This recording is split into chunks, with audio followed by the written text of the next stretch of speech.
Good morning, Paul. Way to be first. Paul's had a good week being first. It's at least twice, might be 3 times.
Let's go, Eminem.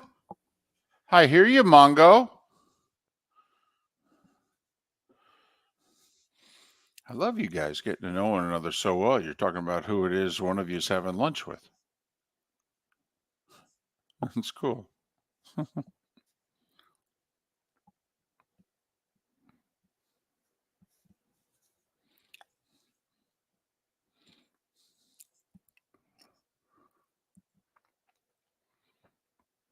And how the heck are you, Ambient?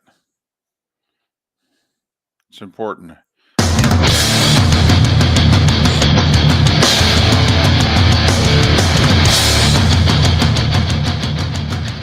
You are listening to Miller and Moulton, exclusively on the Florida Sports Network. And now, here's Mark Miller and David Moulton. Top of the morning to you. It's the first Thursday in June, but it is the 80th anniversary of thousands of men saving Western civilization as we know it. D-Day. Take a moment today. We owe them everything. How the heck are you? We are Miller and Moulton. MillerandMoulton.com. Miller_Moulton on X. Top of the morning to you, Mark. How are you? Good morning, David. Well rested once again. That will end tonight. But getting 3 days of good sleep. I'm fired up for the NBA and NHL finals to get going over the course of the next couple of days here. Well, that's good because we're going to have games for the next 5 days, 5 of the next 7. You know, I think, what is it, 7 of the next 9? You know, we got a good run going starting tonight. Good run going between hoop and hockey tonight. So hopefully we can get series that, I'd love for a couple of 1-1, 2-2 series, and then whatever happens, happens. Right there with you. I mean, obviously, I want the Panthers to win, being a Floridian and seeing, people who are into that and what it would do for hockey in Florida again, particularly for that team. But I don't have a dog in the NBA fight.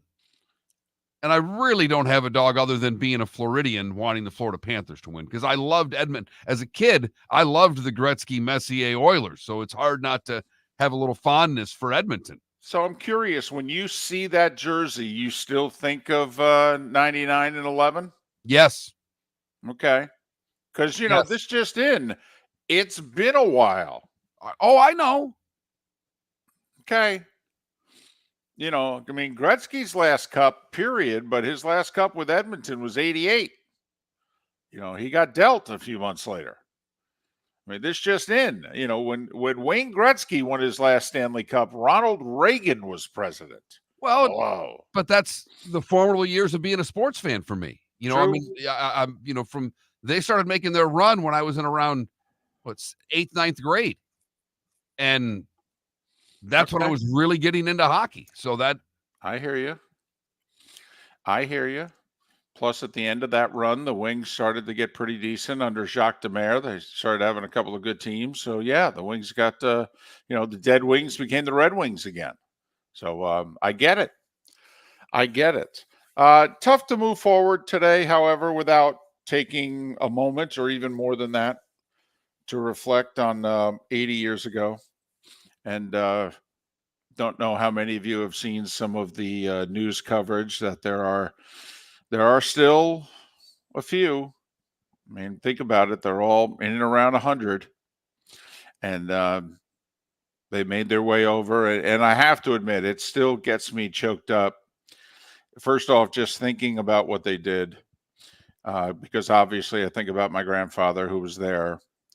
But also, when you hear the stories of the reverence that many a French community still hold for what we did for them and for the world 80 years later, I mean, I'm getting choked up. I mean, there was a scene yesterday, high school kids, thousands of them, packed into an auditorium or an arena or whatever, and a multi-minute standing ovation for the soldiers who returned. it's you've never been, right? And I never have either. No. And I was lucky enough to travel in Europe when I was in college, and for whatever reason, we were doing young people things and didn't go to Normandy, and had the opportunity probably very easily to have done so, and regret not doing it. And played golf with a guy yesterday who was there a year ago, and he gets choked up talking about just being there. And I don't know many people who have visited who don't have that same experience of what they take back from being on those beaches. I guess it would have been my great uncle, my grandmother's older brother. He survived D-Day, but he was killed with like a couple weeks left in the European conflict. So I remember talking to my grandmother that her husband and her brother were over there at the same time. And, and of course they vowed to take care of each other, but only one made it home. And she always wanted to visit his grave. It was, the one regret, I had as a grandson, that I thought I should have been able to take her to see her brother. And I don't think it's something that you can live with regret on. It stinks, but I don't think you can live on regret, because it's not like going to Wawa for a soda, David. It's a little bit tougher. Well, if it was, I mean, she would have visited him thousands of times. I mean, my goodness, you know me. I mean, if somehow that could have been a drive-through, Grandma, let's go. But that was the only thing when we took the cruise that we joke about, that my wife joked Right. about being married for 15 years. Oh, good God. Okay. That we were just sitting around being reflective, and grandma at the time had to be, I don't know, in her mid 80s. And I asked her, I go, you got anything still left to do? Bucket list. And she said, I'd really like to go see my brother. That's a punch in the mouth because you can't do anything at the moment. Right. You don't know if you have the time to ever do it. And No, that's when you're looking around the ship and you're like, you got a heliport here? I mean, can we help? How much? I mean, I have an American Express card. How much is this going to cost? Can you get us back to land? Can you get us across the pond right now? I'll take it from there. So, but yeah, pretty remarkable what got pulled off today. I mean, no big deal or anything. Only Western civilization as we know it. I mean, there wasn't much riding on it or anything. Now, what we've done with it from there, that's on us. But what those men did 80 years ago. And Eisenhower, who had already prepared the mission had failed letter, he already had it written. And he already said, and at the end, it's like, blame me. There was nothing more that these men, there's nothing more we could have asked of them. This didn't work out. It's on me. Whew. Imagine writing that letter before you go to bed. I doubt you slept.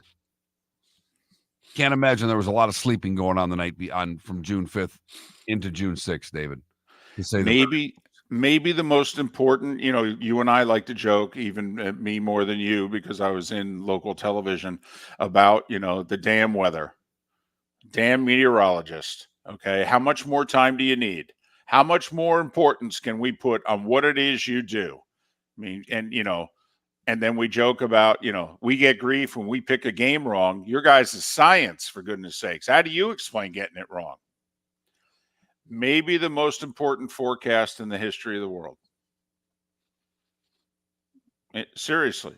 I mean, and obviously we have a lot more technology today than we had 80 years ago. And can you imagine Eisenhower and the British commander and looking over at however many weather people they had?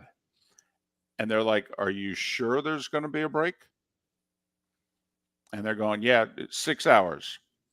Are you sure? Nothing riding on this or anything. Are you sure? So, and thank goodness they were right. Right, because they're not right all that often. Well, and 80 years ago, there was no Super Doppler XT or whatever it is. No, there was not, David. So, pretty important forecast there. We're expecting there's going to be a lull. How would you describe a lull? What And is a how lull? how are you sure? Right. And what does a lull mean to you? Just so you know. A lull, the joke from Caddyshack, I don't think the heavy stuff's going to come for quite some time. I mean, so let's talk what a lull means to you. There'll be a pause. Okay. So, I think we should all take a moment. 80 years ago today. One of the most important days, history of civilization as we know it now.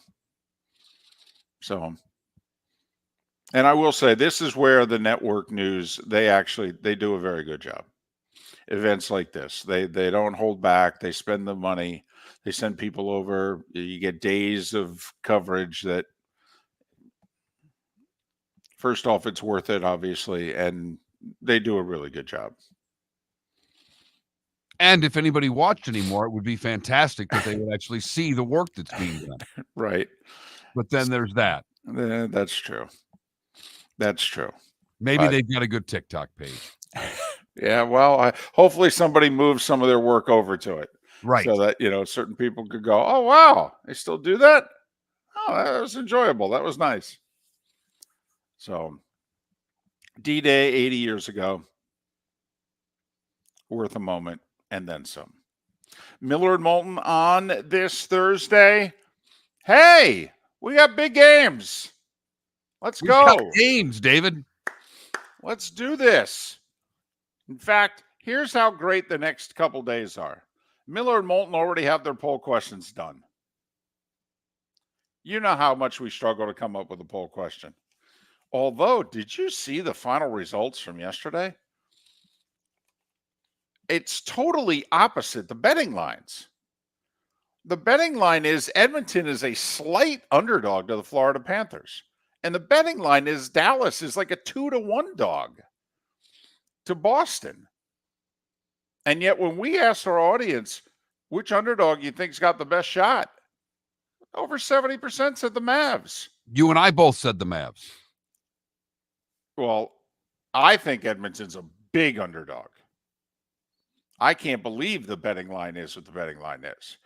I'm backing up the truck on the Panthers. Man, we're losing some serious money if this Are we doubling our bet on this series? I think we should. I'll cover it myself. We don't even have to take it out of the Miller and Moulton fund. Moulton will just chip in what we lose. So the NBA Finals get underway tonight. Dallas and Boston. The NHL waits until the weekend to get things started there. We have got a terrific show lined up for you today. Keith Smith covers the NBA. He will join us. Greg Wyshynski to talk some NHL. And JP Shadrick to talk to Jags on Miller and Moulton. Located on the East Trail, locally owned Naples Tiki Bar and Grill is an outdoor eatery next to the Hitching Post Shopping Center. Island-inspired food with a true tiki theme. The best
It's 6.5 with Dallas tonight. Yeah. Yes, it is.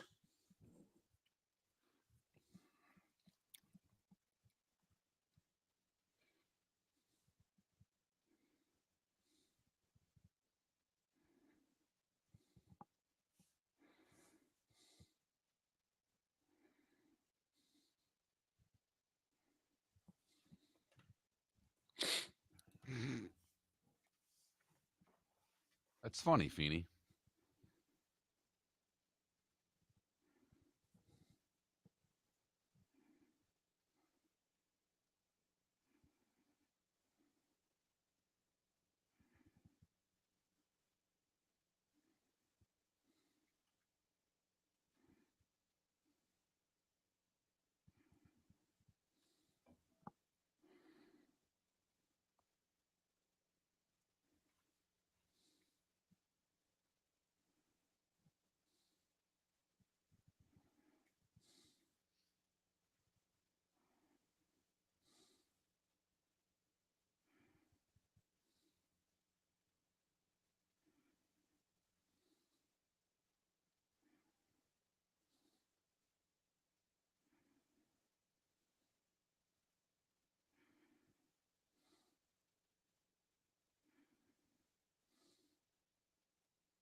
That's funny, Feeney.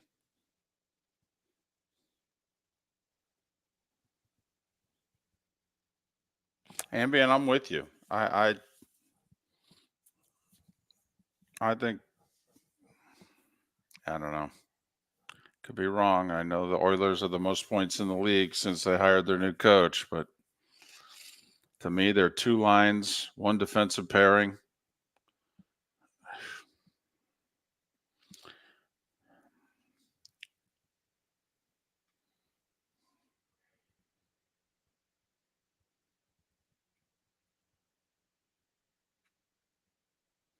Well, DC, here's the thing about Royce Lewis. Wait a week, he'll get hurt. Hate to say it. Saw him play in the minors. Good looking player.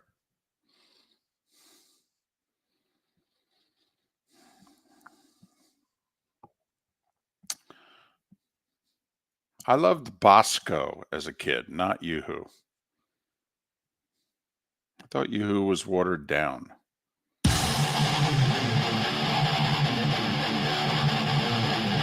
You're listening to Miller and Moulton, exclusively on the Florida Sports Network. 21 minutes past the hour. Thanks so much for being with us. The starting five is about 15 minutes away. Keith Smith, Greg Wyshynski, JP Shadrick to join us in the second half of the show. Miller and Moulton, millerandmoulton.com, Miller_Moulton on X. NBA Finals get underway tonight. Celtics a 6.5-point favorite. Mark, you do the math. They got it about 110-104 Boston tonight. That's what they're calling for. Over-unders and point spreads, put it together, give or take a half a point. We're looking at 110-104. So I don't know how that sounds to everybody, but sounds entertaining to me if we could get it in those numbers. I'm with you. I am definitely with you. Hey, I know we don't talk enough baseball for some, but did you see what went down in Pittsburgh last night? So, the pitcher for the Pirates, who's, dating the LSU gymnast there, this Right. Paul Lydia Dunn's Skeens. boyfriend. Right. The guy with the Ron Jeremy mustache there. Yep. You like the mustache, right? You think it looks good on him? Oh, I don't know if I'd go that far. I don't think mustaches look good on people, David, but I applaud anybody that wears one. Because that is quite the mustache. So anyway, I think it's Paul Skeens is his name. Yep. And don't know if anybody throws harder in Major League Baseball, particularly as a starter. I think he's got him and one other guy on the Pirates, I guess, have the most pitches all year of over 100 miles an hour. So he faces Ohtani last night in the Dodgers. And first time up, he says to Ohtani, I'm going to bring it. And he throws him 3 straight 100-plus mile-an-hour fastballs. All of them like belt high or slightly higher. And Ohtani swings 3 times and goes back to the dugout. He's got nothing. And everybody's pumped up. They see the miles per hour on the scoreboard, the whole deal. And see, you and I are just old enough, okay? It happened over the course of a week, but there was this big confrontation in the World Series. Dodgers and Yankees. And Bob Welch and Reggie Jackson went at it in the 9th inning. Key spot in game 2. Tying and winning runs on base. Welch was a rookie. Reggie, of course, was Reggie. And Welch threw him nothing but fastballs, like 9 straight fastballs, and finally struck him out. Place is going crazy. Dodgers are up 2-0. All right. Reggie was furious with himself, threw the bat down in disgust. He got beat. Welch was the hero. Well, a week later in game 6, it's Welch against Reggie.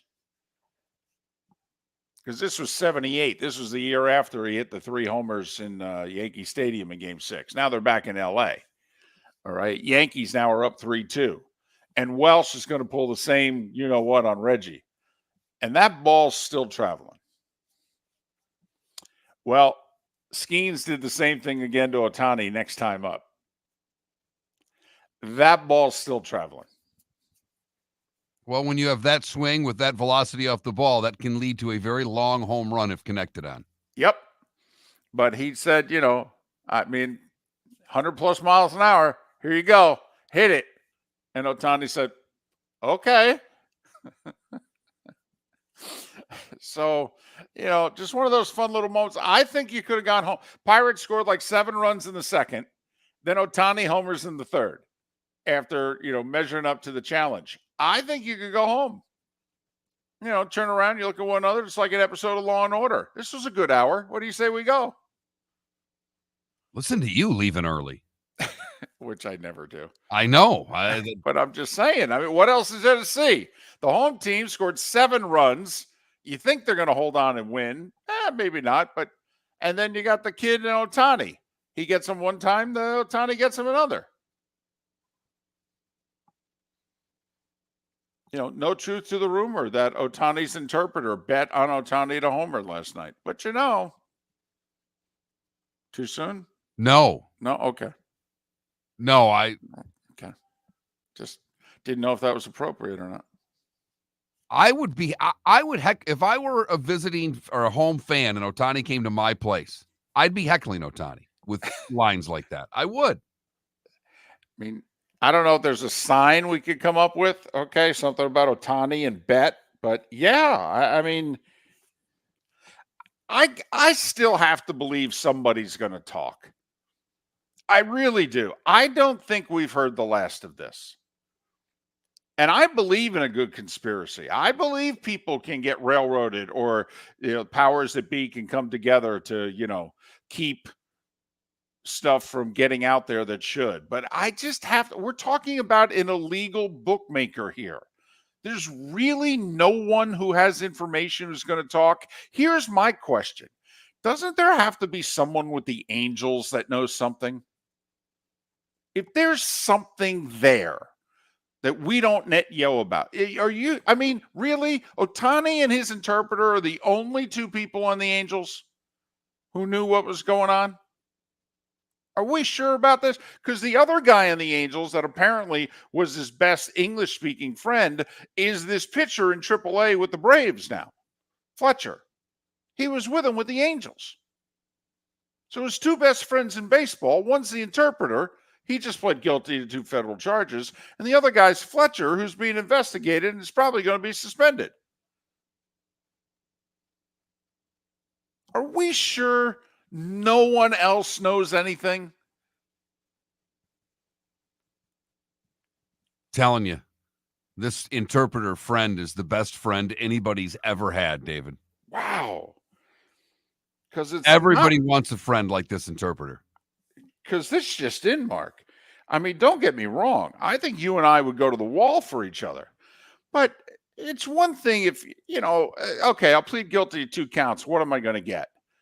6 to 9 with good behavior, 3 to 4. You go home, you think about it. There you go. I guess I can live with that. Now, this guy's facing 33 years for these 2 counts. I mean, that's not 6 to 9. No. And good behavior gets you off in what? 20-something? I was going to say 10, 15. That's federal prison. I think they make you stay a little longer. I mean, that's where you start to wonder. I mean, I love the guy and everything. I mean, that's when you say, oh, I'd take a bullet for the guy. Yeah, okay. Would you take 33 years? I don't know. I think I'd rather try the bullet.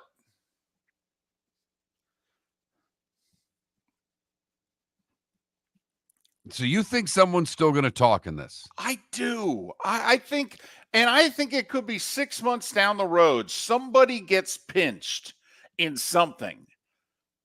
Now, here's the thing, though. If they talk to the authorities aren't going to want to hear it. You believe they're involved in the conspiracy. They're just going to keep it down. I got to believe somebody off the record talks to someone in the media. I got to believe someone in the media with the Freedom of Information Act that somebody before the year is out comes out publicly in which we go, interesting. Well, the only thing I would throw against that, David, is that there are great reporters out there. There aren't that many left that they're going to be spending their time digging into this story still. Because there aren't many people to talk to. And obviously no one's talking now. Publicly. Now, there's off the record. There's out the side of your mouth. Because here's the other thing. It might not even be a sports reporter. It might be somebody who covers, justice, legal matters. And they get a source to go, by the way, that Otani story?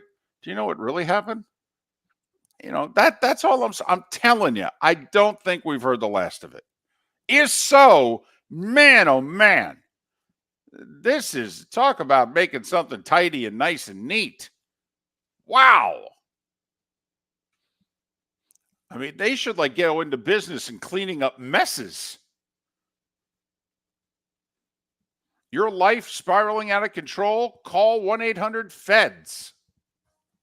Jason and Todd at the Diamond District. The gift of a natural diamond began its journey 3 billion years ago. Far before it met you, its home is over 100 miles deep within the earth. A natural diamond is the oldest artifact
Ambien, I watched the Coco golf match yesterday on rebroadcast.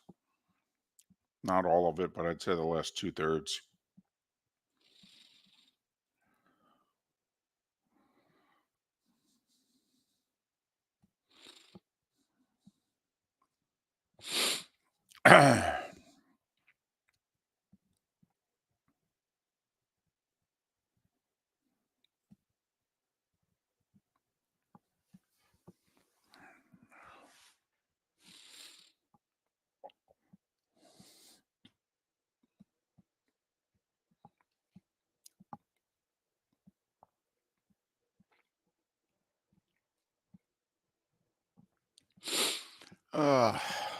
Yeah, right over there. The pollen's really high at here. For whatever reason, I was sneezing like crazy during the 2-minute, break there.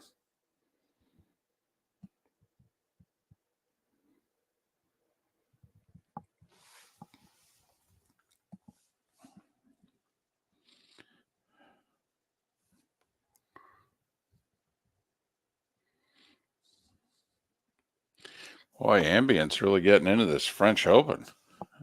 You and about 13 others, Ambient. Way to go.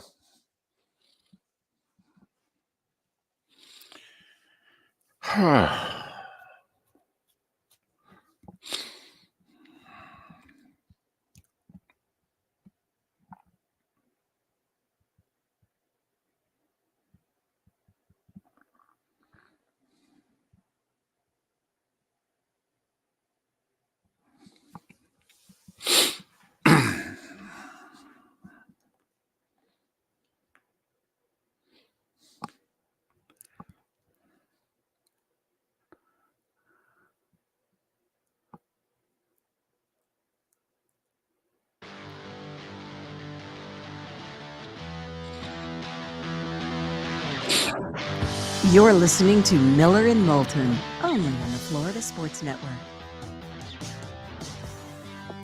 22 minutes till the top of the hour. Keith Smith, Greg Wyshynski, JP Shadrick still to join us on Miller and Moulton. MillerandMoulton.com, Miller_Moulton on X on this D-Day, the 80th anniversary of the men who saved the world. And we should take a moment and honor and thank them at some point today. Time now for... Oh, boy. Hang on. Tonight, Okay. There it is. it's the starting There it five is. on Miller and Didn't Moulton. have it up. Here's number one. You've had a good week, though. Yeah. You know, I know it just bums you out when it's the first one of the show and it doesn't go right. It'll be okay. Son of It's like a mulligan first tee shot. All right? You know, forget about it. Don't worry about it. We're good. Game 1, NBA Finals tonight, Mark. Mavs and Celtics. Boston, a 2-1 favorite to win the series and a 6.5 point favorite tonight with it over under a 214.5. So Vegas is saying basically 110-104 Celtics tonight, give or take a half a point. They say Porzingis is going to play. You know when was the last time Kristaps Porzingis played? April. Game 4, first round series against the Heat. April 29th. That's a while ago. Calf injury. We'll see how much the Mavs work him. Get him away from the basket. Make him defend. Game 1 tonight. ABC. Baseball. Well, the Rays did mark what we said they had to do. Had to go into Miami and whoop up on the awful Marlins, and they did. Second night in a row, 5-3, gets Tampa Bay back to 500. Paredes with 2 doubles for 3 RBIs in the win. Yankees, meanwhile, Mark, they were playing the Twins. What do you think happened? Let's see. Yankees, Twins. I'm going to just bet that the Yankees won. Yes, Mark, because I believe it's a law. I believe it was passed roughly 20 years ago that with the exception of Johan Santana pitching back in the day, when the Yankees play the Twins, the Yankees win. 9-5 the final last night. Judge with 5 RBIs, including a bases-clearing triple. The big fella can move. Toronto, meanwhile, walked off the Orioles 3-2, so the O's are 3.5 back. First runs that Kimbrel had given up in a month. Boston 9-0 over the Braves. Nick Pivetta threw 7 one-hit innings of baseball. Red Sox with the win, get back to 500. Phillies shut out the Brewers. Mark, Phillies swept the Brewers, but the 3-game series, the cumulative score was 7-2. I mean, this really was playoff baseball. But the Phillies won all 3 games. They sweep. Phillies headed to London to play a 2-game series against the Mets, and the Mets are coming off a sweep. It's one of the few times that they're doing the sweeping instead of getting swept. Mets beat Washington 9-1. So the White Sox were up 5-1 on the Cubs. The White Sox had lost 12 in a row. What do you think happened? The White Sox did White Sox things. Mike Tauchman with a walk-off homer in the 9th, 13th straight loss for the White Sox. This just in. They've been playing baseball on the south side of Chicago since the 19th century. The White Sox had never in the same season lost 13 consecutive games before, ever. This White Sox team has. By the way, that manager's still employed. And listen, he's not totally to blame, obviously. But, I mean, if you're the GM, Mark, don't you have to look like you're paying attention? You care? You're trying? You're doing something? I mean, damn. What are you going to do? Fire him. And what's somebody that else in. doing? It's going to make it look like you're paying attention. You care. Might have an owner telling you don't spend any more money. Heck, just for the hell of it, I put Ozzie Guillen back in the dugout. At least it'd be entertaining press conferences. At least the team would no longer be boring. It'd still be awful, but they wouldn't be boring. Guillen last night on the postgame said that I owe everything I have in my life to being a part of the White Sox, but it really sucks being with the White Sox. And there's this guy I go to at the McDonald's I hit every day. He's a Cubs fan. He heckles me every time the White Sox lose. I'm already dreading going in tomorrow for my breakfast sandwich. I love the fact he said that out loud. Cardinals double up the Astros 4-2. Hey, Nolan Arenado homered. Wow. I didn't know he could still hit a baseball. Just his 6th home run of the year. Reds were trailing 7-6 with 2 outs in the 9th. And then they scored 6 runs in Colorado. Our Reds, Mark, swept the Rockies 12-7. Giants snap a 6-game losing streak. They also snap Arizona's 4-game winning streak. 9-3 Giants over the D-backs. Told you about the Pirates' 10-6 win over the Dodgers. Skeens struck out Ohtani on 3 straight fastballs over 100 miles an hour in the first. In the third, he tried that same you-know-what, and Ohtani hit it 440 feet. Texas 9-1 over the Tigers. Oakland 2-1 over Seattle. Mason Miller auditioning for all the good teams in baseball with a 5-out save. Arguably the best closer in the sport. Listen, if I'm the Orioles, I have so many good prospects. I give one up. I do. We're trying to win a World Series here. The back end of our bullpen is the biggest weakness on our team. What's it going to give me? Here's 6 prospects. Pick one. Only one. Pick one. You could have them. Give me Mason Miller. I ain't playing around. Angels 3-2 over the Padres. LA with a sweep at home. They hadn't done that all year. Kansas City and They Cleveland. hadn't won 2 in a row at home all year until yesterday. So Right. Lot of injuries, Mark, in baseball to pay attention to. The Astros put 2 starters on the injured list probably for the rest of the year, Javier and Urquidy, elbow surgeries for both. I know Houston still thinks they're in, and, Mark, I don't know. The slow start, the pitching injuries, I don't know if they should, go all in or not. Garrett Cole, they say 2 more rehab starts. And then he'll be ready to go sometime after Father's Day for the Yankees. Mark, I don't know if you saw, but your Tigers lost Kenta Maeda yesterday after 2 pitches. All right, he grabbed his right side in pain and walked off.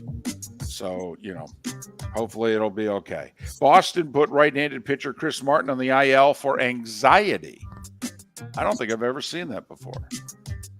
And Corey Seager left the game against the Tigers yesterday for the Rangers, complaining that his left hamstring is sore. Seager's been on fire for a couple of weeks.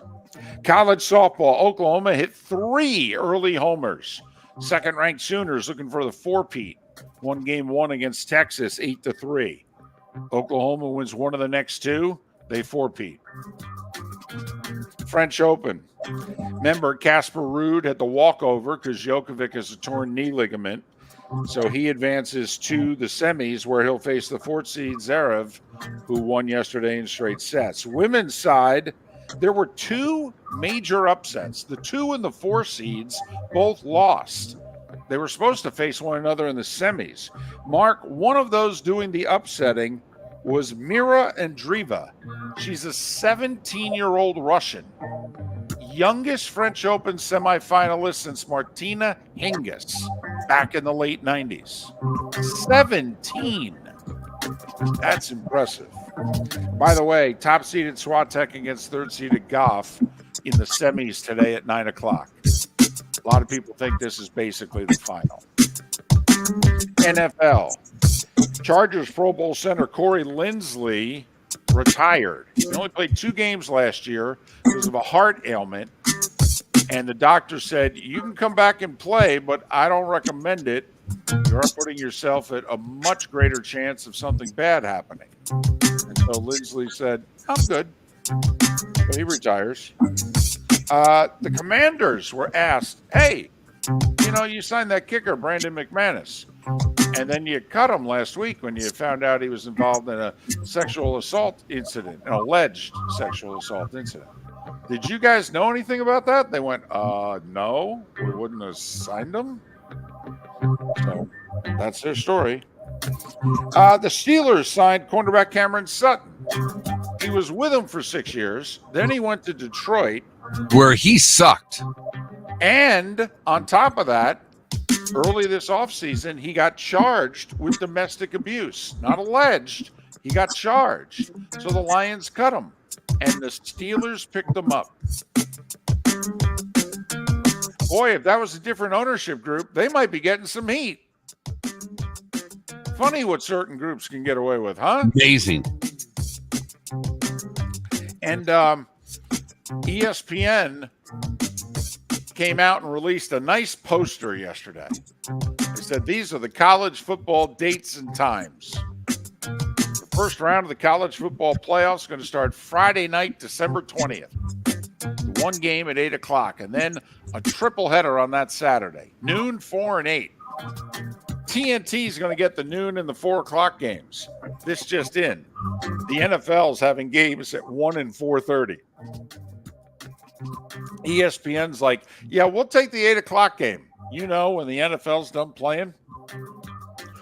Mark, don't you think in all seriousness, by law, the NFL cannot schedule games on Saturday until the third Saturday in December? I'm not kidding. It's a law. It's part of their partial antitrust and what have you. It literally was passed into law.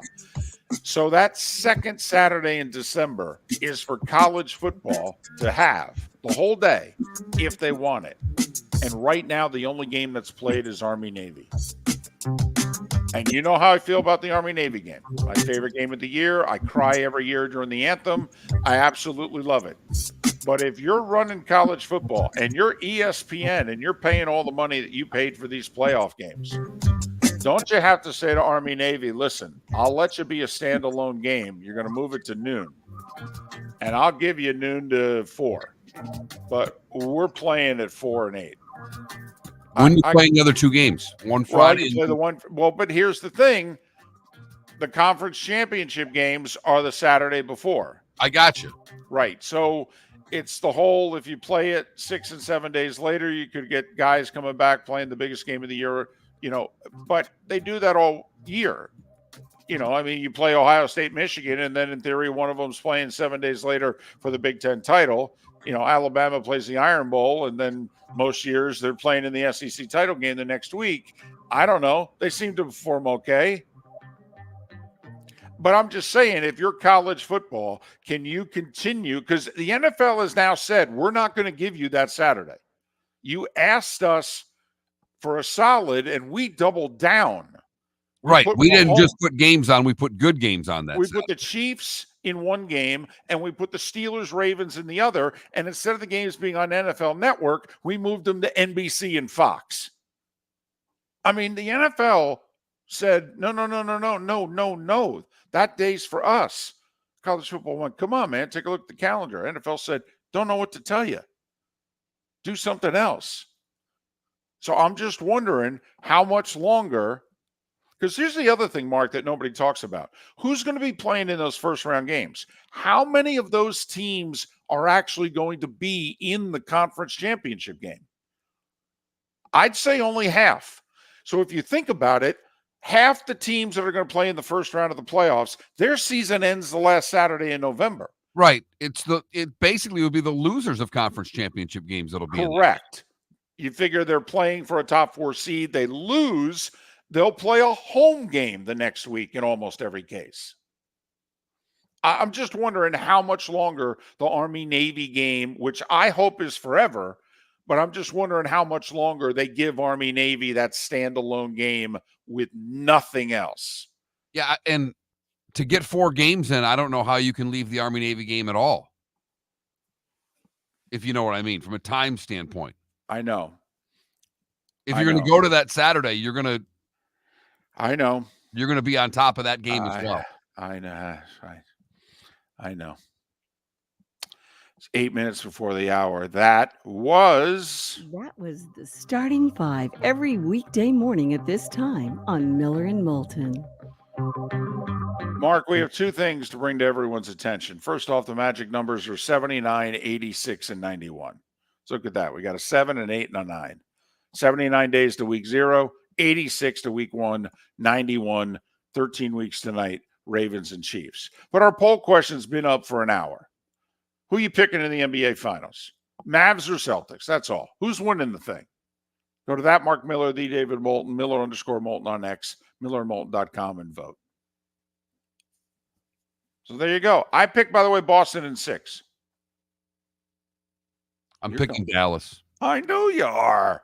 Good for you. I hope you get the 2-1.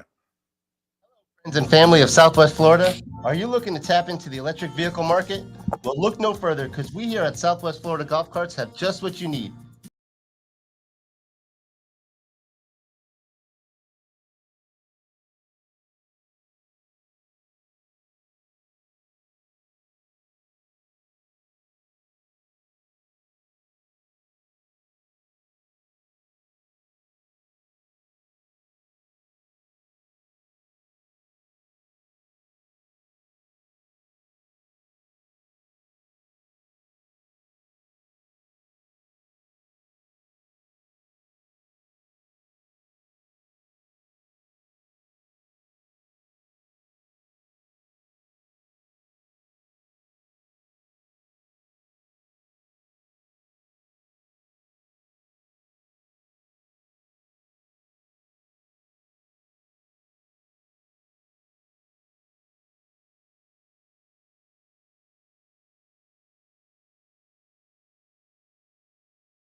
Hi, what's the story? What's this Woj tweet? What?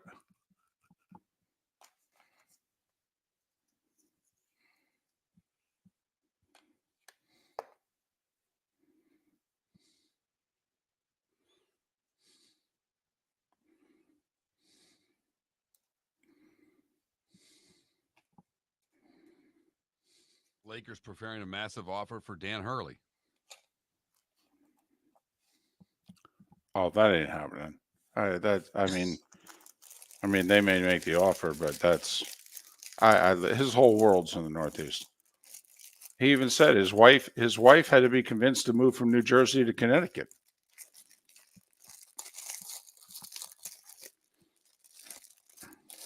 I honestly, I don't think there's enough money in the world to get Hurley to move.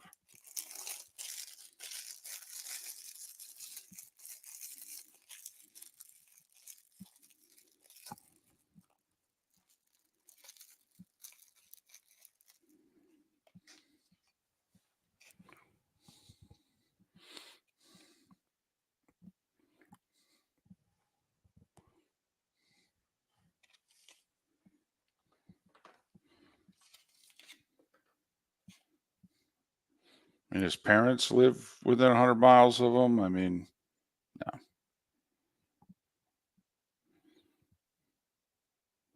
He's won back-to-back national titles. He's going to be preseason top 3. No. Yeah, but when you're from the Northeast, Realtor Clark, it just.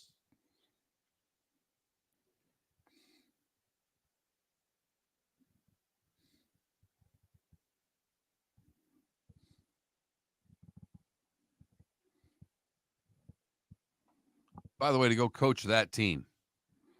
Yeah, really.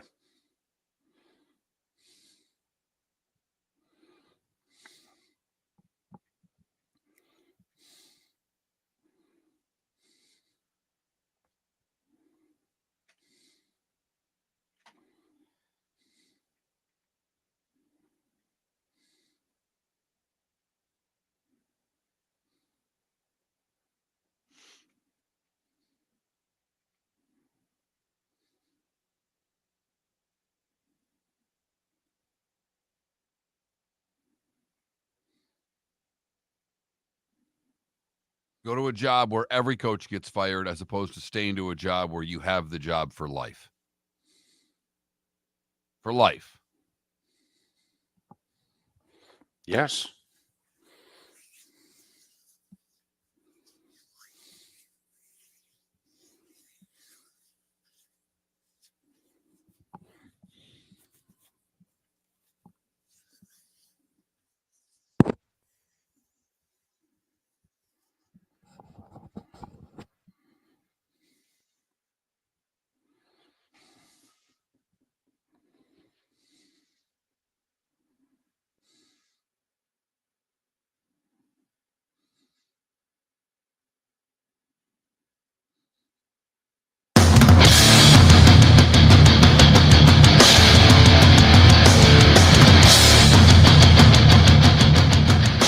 You are listening to Miller and Moulton, exclusively on the Florida Sports Network. And now here's Mark Miller and David Moulton. Hour 2 of Miller and Moulton on this D-Day, the 80th anniversary of the morning and afternoon in which thousands of men saved Western civilization as we know it. We owe you everything. Thank you. Miller and Moulton, millerandmoulton.com, Miller_Moulton on X. NBA Finals, Mark, get underway tonight. 1 to 10. Level of excitement. How this finals doing it for you? Wow. I have been trying to rejuvenate my NBA fandom for several years now. Is that what the Pistons have done to you? Or is it It's things? A combination of life took me away from basketball for such a long time. Okay. Working in minor league hockey for 15 years, I didn't watch a lot of NBA. Right. Your team hasn't been good in 15 years. My team has stunk. Right. For a long time. Mm-hmm. So I would say this is a 6. Now, I got to admit, Steph and Golden State got you back. You went and visited. You visited San Francisco before they had won their first title. You came back with a Warriors t-shirt and you said, let me tell you, they are all in on the Warriors. And you know what? I'm going to join them. I'm in. So you were on that from the beginning. That was fun. That's a style of basketball. When that was going, David, that was really fun. It was. Boston has some of that. When they're really going, Boston can be really fun. Oh, yeah. They hit their threes. Nobody's beating them. Absolutely. Right. But, a slightly overweight guy, looks a little sloppy. I should be able to develop a better relationship with Luka than I have. Don't you admit, if he could just stop whining about everything? I mean, every single trip down the floor, he's claiming he's being fouled. I mean, don't you? Because you're right. All right. I mean, he looks more like us than anybody else on the floor. You look at him and you go, man, he looks like an unmade bed. And he looks like he's got 10, 15 pounds he can lose. Okay. And he also looks like, even though he doesn't do it, he looks like he could go over to the side of the bench and smoke a dart or two and go back in. And the fact that one of the executives took the beer out of his hands in the locker room after they won the series, it's like, are you kidding me? Michael Finley, former Mavericks great, took the beer out of his hand. He looked around, looked at his dad, and was like, "Oh, come on, man! I just helped get us to the finals. I can't have a beer." Nope. So you're at like a 6.5, you said? I'm at a 6.5. Yeah. Oh, it fits in with the point spread tonight. Mavs getting 6.5. I say you go with that. Apparently, over 80% of the bets are on the Mavs. That the Sharks are betting the Celtics. Big money on the Celtics. But the public betting against the Celtics. They're all in on Luka. Luka. All in. On the second best player in the league, Mark. See, that's the other thing that came out of the Western Conference Finals. Well, and some even call him the best player in the league right now. I mean, there are some that have made that statement. I know. Just want to pump the brakes. Just pump the brakes. Well, this season, David, you were one advocating that he should have been the MVP. 34-9-9. So, okay. For this year, I'd put his year up against Joker. I would. For this year, absolutely. Absolutely. And he has been terrific. Not throughout the playoffs. I mean, he actually early in the playoffs for Dallas, it was kind of like, wow, they're getting this done, and Luka's not even playing well. But by the second round, Luka started looking like Luka again. They say he's hurt. They say he's playing through an injury. Well, he is. His knees, I mean, he's banged up. Well, I mean, there's normal wear and tear type stuff, and then there's something else. They're saying he's got something else. So he's saying it. He even addressed it and said, I don't know if I'm going to be able to play in Olympic qualifying when the finals are over. He goes, I'll see how I'll feel. And it's like 4 or 5 weeks after, like 4 weeks, I think it is, after the finals. He's got to be ready to go. And he doesn't know if he'll be ready. Which is interesting. He can play in the finals, but he can't play a month later. But anyway.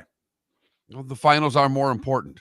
Not to his home country, but I know what you're saying. I understand, but to his legacy, they are. They truly are. No doubt. Winning an NBA title.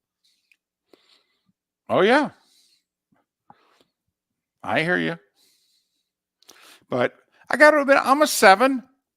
I think it's going to be a good series. That's why I'm excited. I actually think styles make a fight, and that this is a good contrast in styles. And there'll be a couple nights where Boston just wins by 15. They're hitting their threes, and then the other guys are relentlessly attacking the basket off of it, and it's over. And Dallas is like, we can't beat them tonight. And then Dallas is going to have a couple nights where Luka and Kyrie are going to just be better than Brown and Tatum. And I hope like hell tonight's one of those nights. You want to take me from a 6 to an 8, 8.5? Let Dallas get game 1. Well, you know what I want to see? If Dallas wins one game in the series, I want Kyrie to score 40 tonight, and I want it to be game 1. With all the venom that's going to be directed at Kyrie tonight, I hope he's amazing. And I don't think Kyrie's going to taunt the crowd like he has in the past. I think he's going to be very businesslike and what have you. But I just want to see that smile break out going to the bench for the last media timeout with like the Mavs up 12.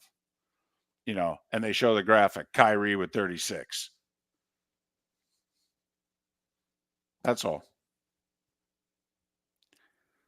Who do you put on Luka? Man, we'll ask Keith Smith Holiday. this.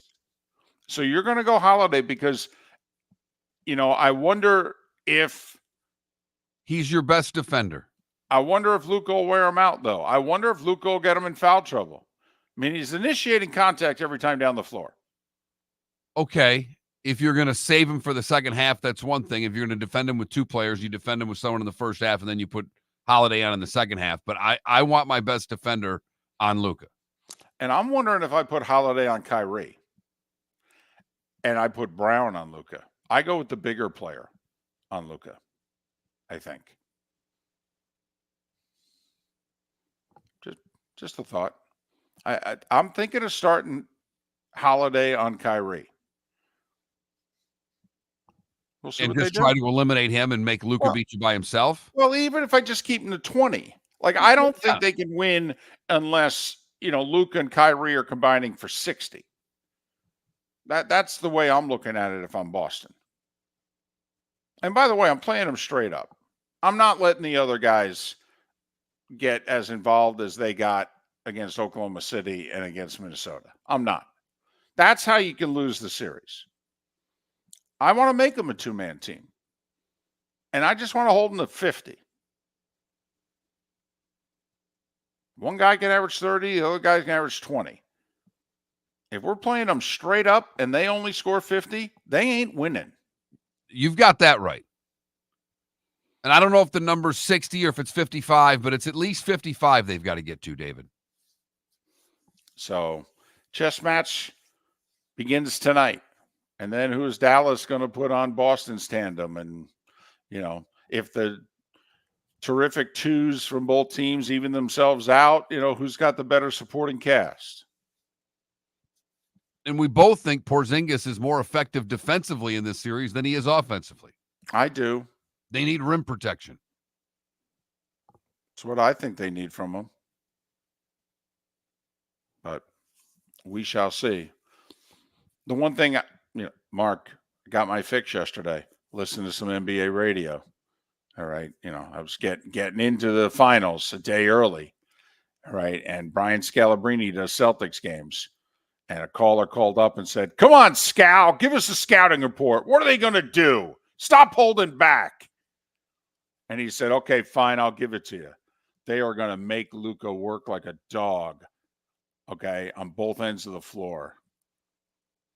And so he said, don't be surprised that Boston plays certain players that they don't normally play, because what they don't want to do is have a really weak link offensively on the floor so that Luka can guard him and just hang out and not have to work. So okay, there's some insight. All right, I like it. Boston in 6. Dallas in 6. So you and I think, by the way, same type series, like 1-1, 2-2. I think Boston takes it from there. You think Dallas takes it from there? I've just got a feeling. Look, at Boston's a better team. Boston should win this series. I just got a gut feeling that they're not going to. By the way, if Dallas wins, they'd be a 5 seed to win the title. This is the NBA. That doesn't happen. I know. I'm trying to go back. I mean, we've had teams make runs and get to the finals. Obviously the Heat have had a few runs here. I mean, getting to the finals is one thing, but a 5 seed in the NBA winning it? Shows you won the depth of the West, David. I mean, think about it. That will be a team that will have won the NBA title without having home court advantage in a single round of the playoffs. Because they played a 4, a 1, and a 3. And now, obviously, they're playing the number 1 overall seed. I may have to join a commercial, but I got to look that up. I don't know in the NBA when we've had something like this. Is NCAA tournament stuff. Well, and David, we've talked about it for the longest time. Every year, home court is less and less of an advantage. Mm-hmm. And look at this team. They thrive on look at the personalities. Luka loves playing on the road. Luka loves talking smack to the other team, to their fans. I mean, he has enjoyed this. And he's not cursing in English, Mark, okay? For the record, he's not. He's speaking in his native language. That's his story, and he's sticking to it.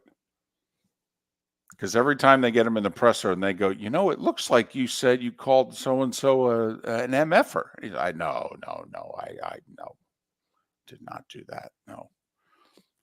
What's it? What is he? Slovakian or something? What is he? Yeah, he says, no. I was just talking in my native language. Gotcha. Because it really looked like, no? Okay. You say so.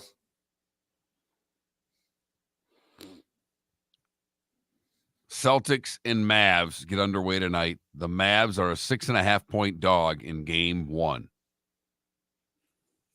You love Dallas tonight, don't you? I do. Miller and Moulton, thanks for being with us.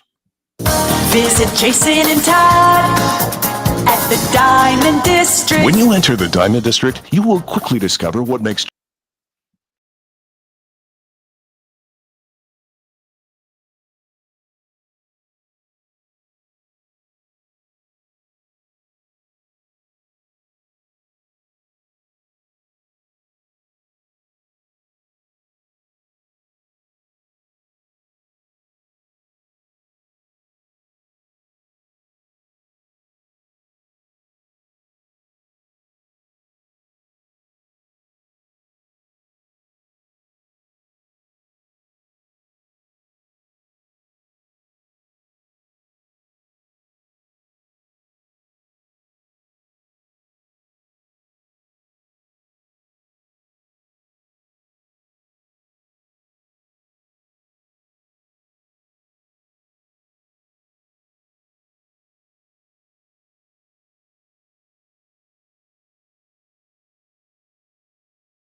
Might as well do that Hurley thing here.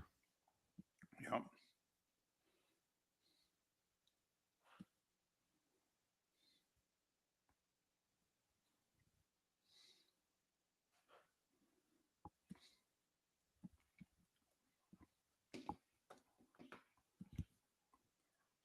Yeah, I think that's where I am, Realtor Clark. I want Boston teams to lose every series they're in, so I think I'm picking this more with my heart than my head.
RCB, you crack me up. I mean, you're a diehard Lightning fan, and you just hold everything the Panthers do as a dirty style of hockey. I find it really interesting. You're still bitter that the Panthers took you out. Good for you.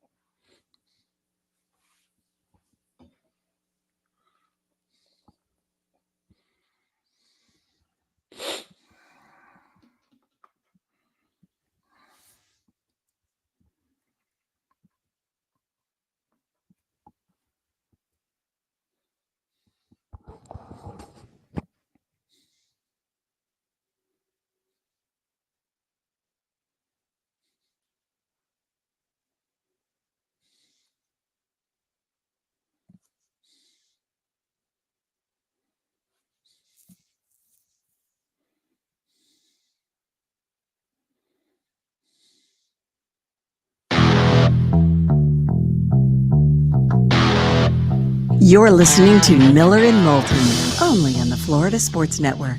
And now, here's Mark Miller and David Moulton.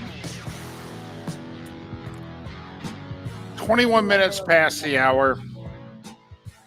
We'll get back to the NBA Finals, look ahead to the Stanley Cup Finals. Keith Smith, Craig Wyshynski, both joining us next hour. Jags OTAs wrapping up. JP Shadrick to join us to talk about the Jags offseason in the final hour of the show. Miller and Moulton, millerandmoulton.com, Miller_Moulton on X. So our poll question, who do you like in the finals? Very simple, Dallas or Boston. Vote accordingly. That Mark Miller, the David Moulton, blah, blah, blah. Do you believe this story in the last 30 minutes? No, I don't. But let's let people know what the story is before we tell them whether or not we believe it. But there's a Woj bomb that's been put out there, David, where he is claiming that he's not claiming. He says the LA Lakers are targeting Connecticut's Dan Hurley to become the franchise's next coach and are preparing a massive long-term contract offer to bring the back-to-back national champion to the NBA. Okay. I believe that.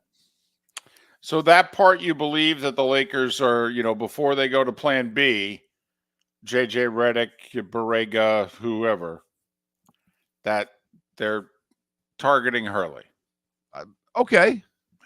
All right. That's believable.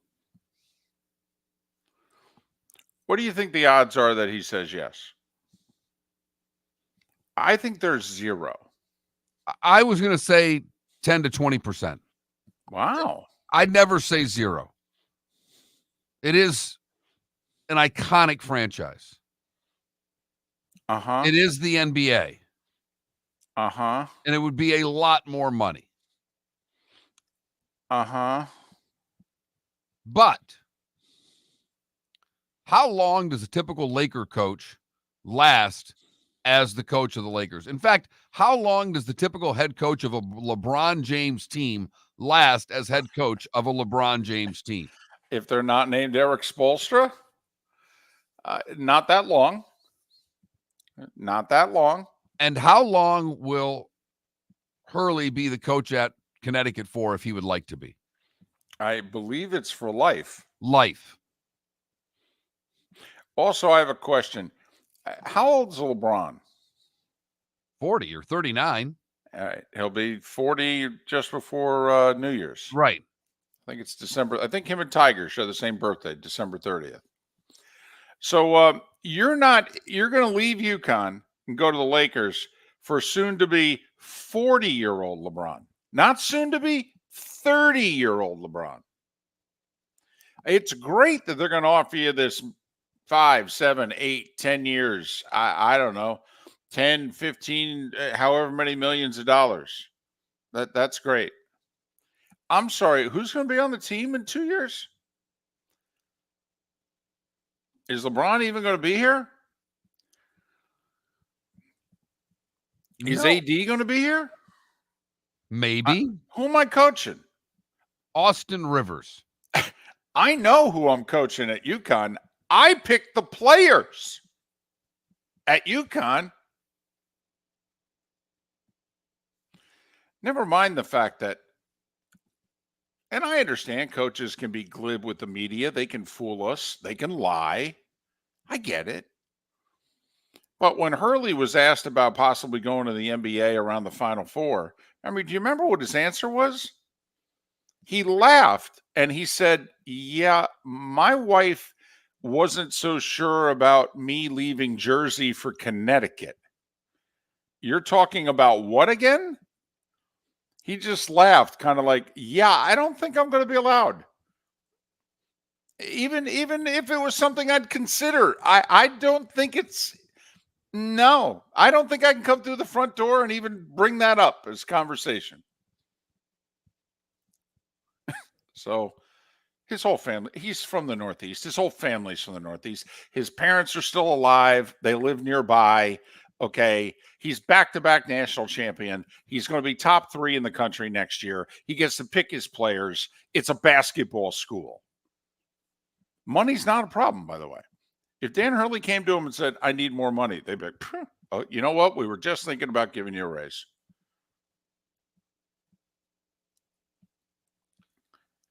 Look, he's never said it, and I don't think he's going, but the only thing else that's out there is the whole NIL world and what's going on with collegiate coaches getting sick of having to re-recruit their players every year. I hear you. I do. And if somehow he left and cited that, what a blow that would be for collegiate sports. Well, if he were to leave, think about it. So the coaches of the football and basketball national championships walk away for the pros within weeks. That would be a bad look. It really would. But listen, do I think there's a chance, Mark, if the teams were the Celtics, the Sixers, the Knicks, or the Nets? I think there'd be that 10 to 20% chance. I do. But he's a Northeast guy. Literally, he has never not lived and worked off of I-95. I don't see it.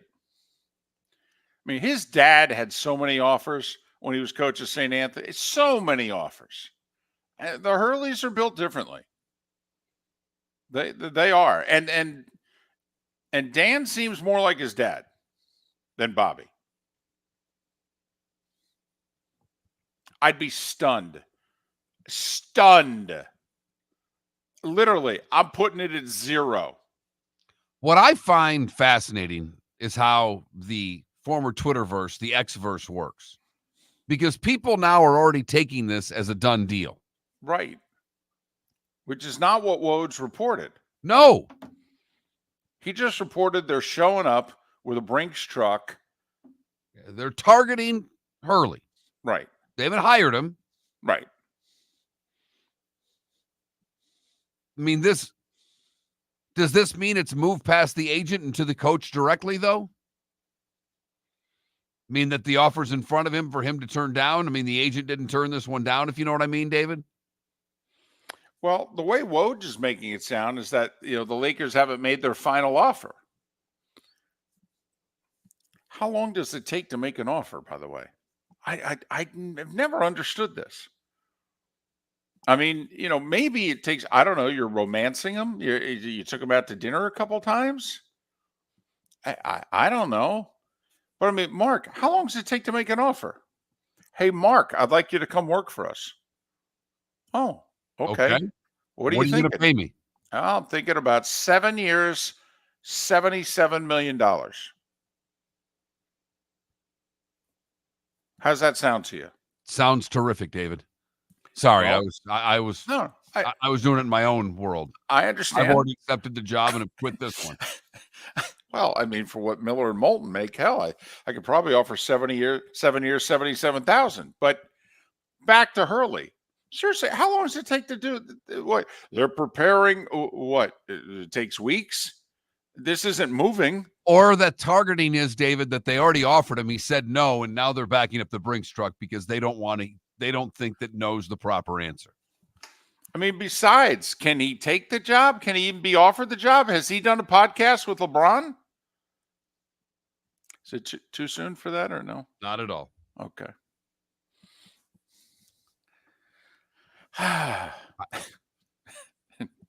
By the way, if LeBron didn't like how Spoelstra talked to him, I'm not so sure how this is going to work. That would be something in and of itself. All right. So they're going to throw everything they have at Hurley from UConn to be the Lakers coach. And after that, I guess it's J.J. Redick. I got to admit, Mark, there seems to be a whole lot of potential choices between Hurley and Redick. The law firm of Michael F. Hornung has successfully represented the citizens of Southwest Florida for over 30 years. As a former prosecutor, the information I know is information you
You're listening to Miller and Moulton, only on the Florida Sports Network.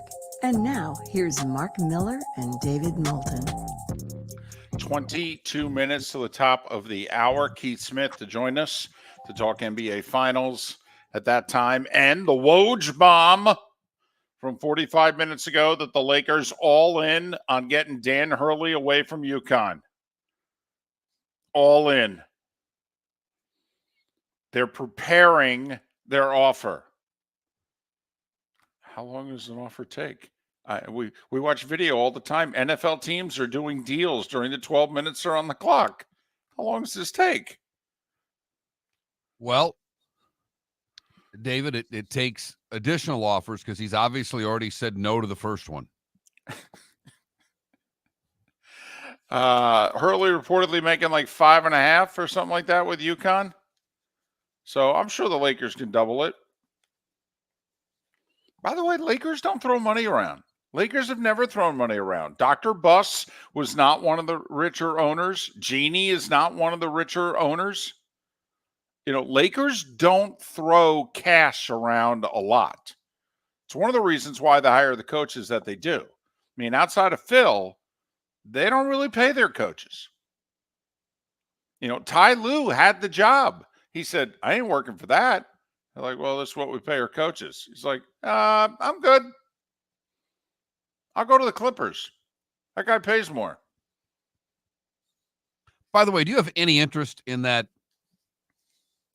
documentary or docudrama or whatever you want to call it on Sterling that FX is running? No. No. I don't know how that got out of the whole, you know, their meeting, you know, hey, anybody got any ideas for a series? Yeah, I got one. Donald Sterling. I'm sorry, what? I read a review of it, and the review basically said there's nothing new that it sheds light on. There's nothing else that they're giving us. So, what, a dirty old man who Yeah. may or may not have been racist? No. I don't think the may not part can really be. I agree. Yeah. So a dirty old racist. Old racist. Who had money. Right. But once again, by NBA standards, not a ton.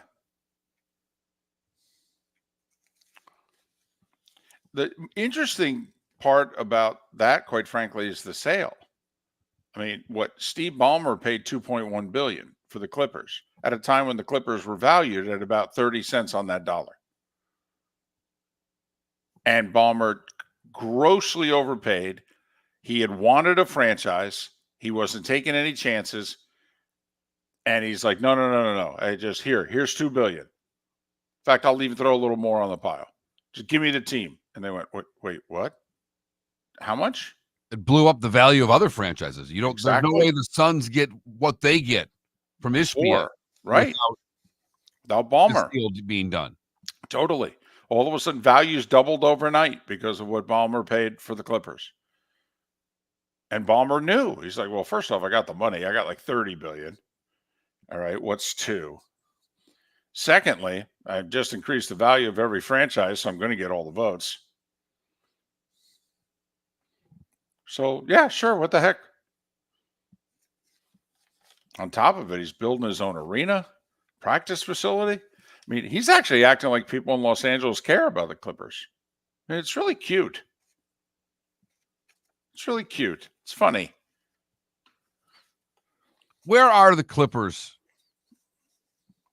in LA sports? Well, they do love their basketball more than anything else. I will say that. But Lakers, USC football, UCLA basketball, and then, you know, Dodgers for sure. Dodgers even above UCLA basketball. Yeah. Dodgers may be second. USC football, Dodgers, from what I have gathered, is close. So, you know, they're no better than fifth. And I think that's all everybody's fighting there for. The Angels, the Kings, they're all fighting for fifth. I think so. Yeah. But I mean, they talk about the Lakers more than Mike Greenberg and Stephen A. Smith do. They're kind of big out there. But Keith Smith talking NBA, the Woj bomb, the finals. It's all coming up in a little less than 20 minutes time. So I could probably do half the show on this, but I teased this a couple days ago. And you're allowed to make as much fun of me as you want. I'm okay. I can take it. I know I'm a goober. I know. And goober can be translated loosely into loser. I get it. I know that. I wear that. I accept that. So I don't know if you see here, I ran out of paper, so I had to use the cardboard. Yeah, using the back of the legal pad. Yep. But gonna have to make a run to Office Depot today, David, to get some more legal pads? Yes. So you've got an errand to run. That always makes you happy. I love errands. I really do. I mean, that puts the post office and the bank into play, and you know how excited that gets me. So droughts, Mark. Oh, that's what I did here. Droughts. Yeah. Here's, though, the one thing I just want to ask, because I'm telling you, this fascinates me and maybe no one else. So I'll keep this short. I'm just curious, gut feeling. You're a hockey guy. So we got 32 franchises. How many of the franchises do you think have never won Lord Stanley's Cup out of the 32? Gut feeling. 5. Higher. 8? Higher. A dozen. Just lower. 11. I've got 11. Tell me if I'm wrong. Florida. This is their 30th year. Would have been 31st, but we had the lockout year. So this Panthers came into existence in 94. Sabres came into existence in the 1971 season. They haven't won it. Lost in the finals twice. Ottawa. No, they lost in the finals once. The other final, still that game hasn't ended. I don't know if you're aware. Again, still Brett tied Hull's leg in the crease. His skate was in the crease. It was. Yep. Ottawa. Now I'm going with the current Senators. Not, Ottawa had a team in World War I. I'm going with the current Senators. If you want to put an asterisk next to that, you do that. But they've been around since the 93 season. Been to the finals, once? Columbus Blue Jackets. Never even have been to a conference final. They've been around since 2001. So which rendition of Winnipeg do you include them both? Winnipeg. But they came back in the league in 2000. All right. They haven't even gone to the finals. Okay. Nashville has been around 25 years. Minnesota with the Wild. Hey, North Stars didn't win it either, but the North Stars are in Dallas. Okay, the Wild, the Minnesota Wild have been around since 2001. They haven't even gotten to a final. Arizona/Utah, enough said, 96, their first season. Vancouver. Canucks have been to the finals 3 times. Been in a game 7 twice. No cups. San Jose's been around 32 years. They've been to a final. They've been to about a handful of conference finals. No cups. And, of course, the Kraken. I don't know why I do the Irish brogue sound. I have no idea. It's not Irish. The brogue is completely unnecessary, but to me, that's just really like saying it that way. I do. I feel like we're going to take the Kraken and go watch the Open Championship. So maybe because that mascot's friends with the Loch Ness Monster. I don't know where you get that from.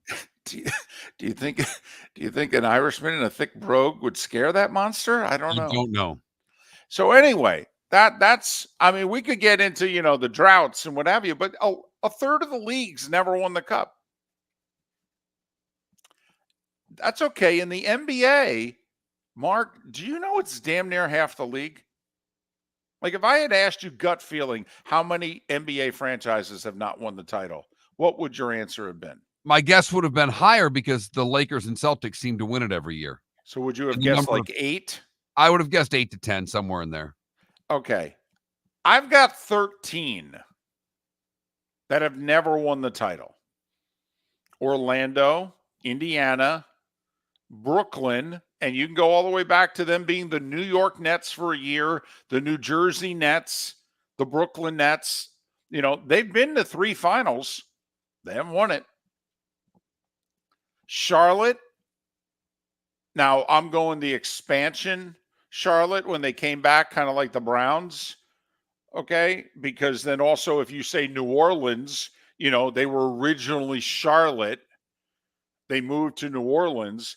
The franchise reportedly moved to New Orleans. They gave Charlotte their name back when they changed it from Hornets to Pelicans.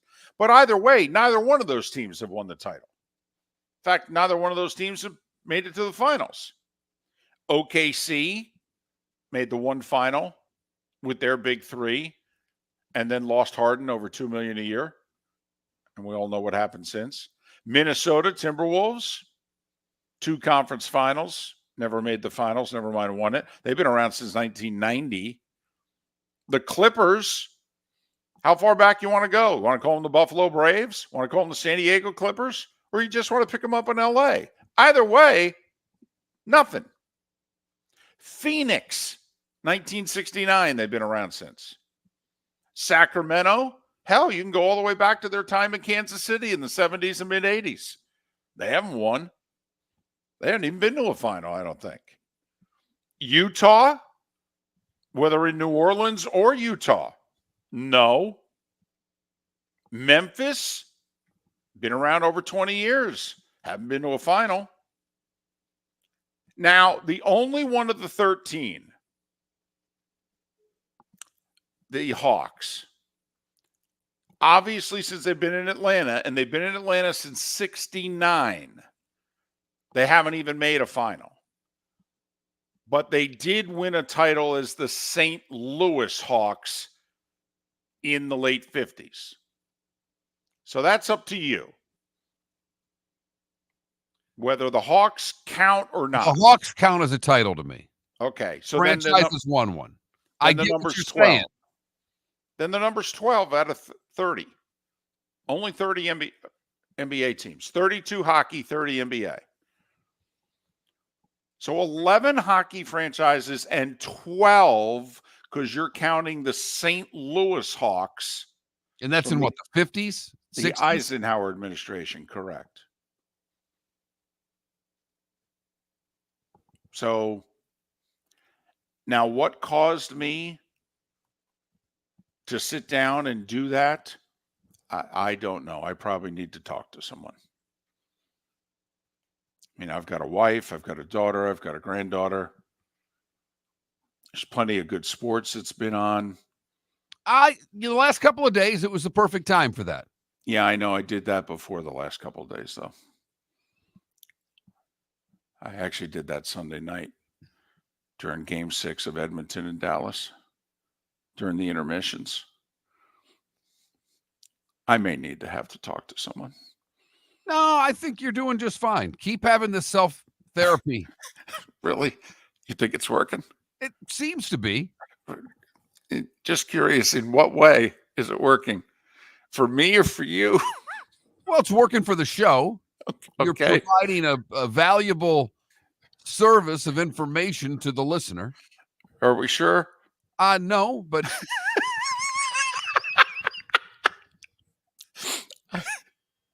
it sounded good at the time. Because not only did I look up, think about that. I didn't just look up the franchises. I looked up their year of existence. Right. Uh-huh. I think I do need to talk to somebody. Probably. Yeah.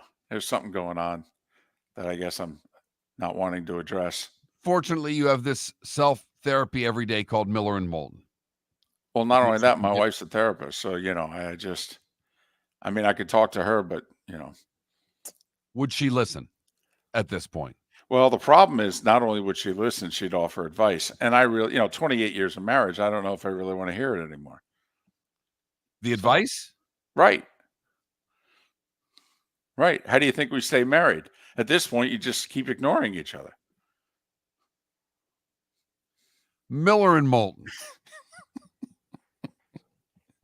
Ignoring each other for the better part of 15 years. It's 18, It's 18? Yeah. You can say it. Oh, good God. Keith Smith is next. Jason and Todd at the Diamond District. The gift of a natural diamond began its journey 3 billion years ago.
I have a picture of him when, like, I don't have a picture of you for whatever reason. DM comes up when you text me something, but I put a picture of John in his profile, and it's Fat John. It's 130 plus pounds ago.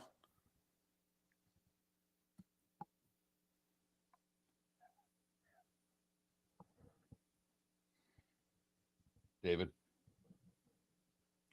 Oh yeah. That's maximum density right there. That's when his hairline looked like Tiger.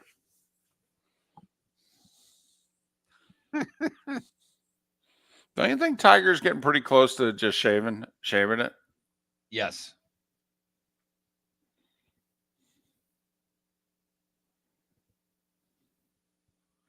All right. Turn.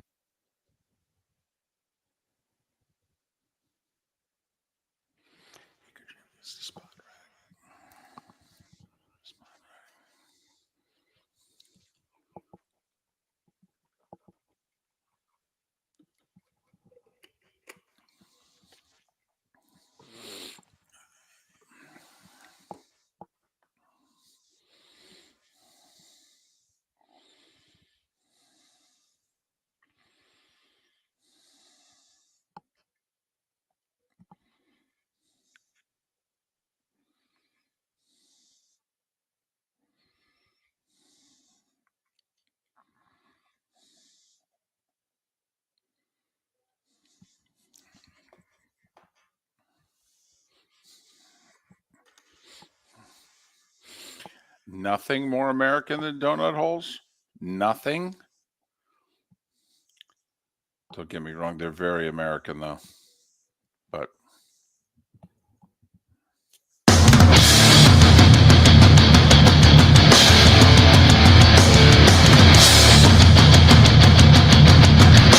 You are listening to Miller and Moulton, exclusively on the Florida Sports Network.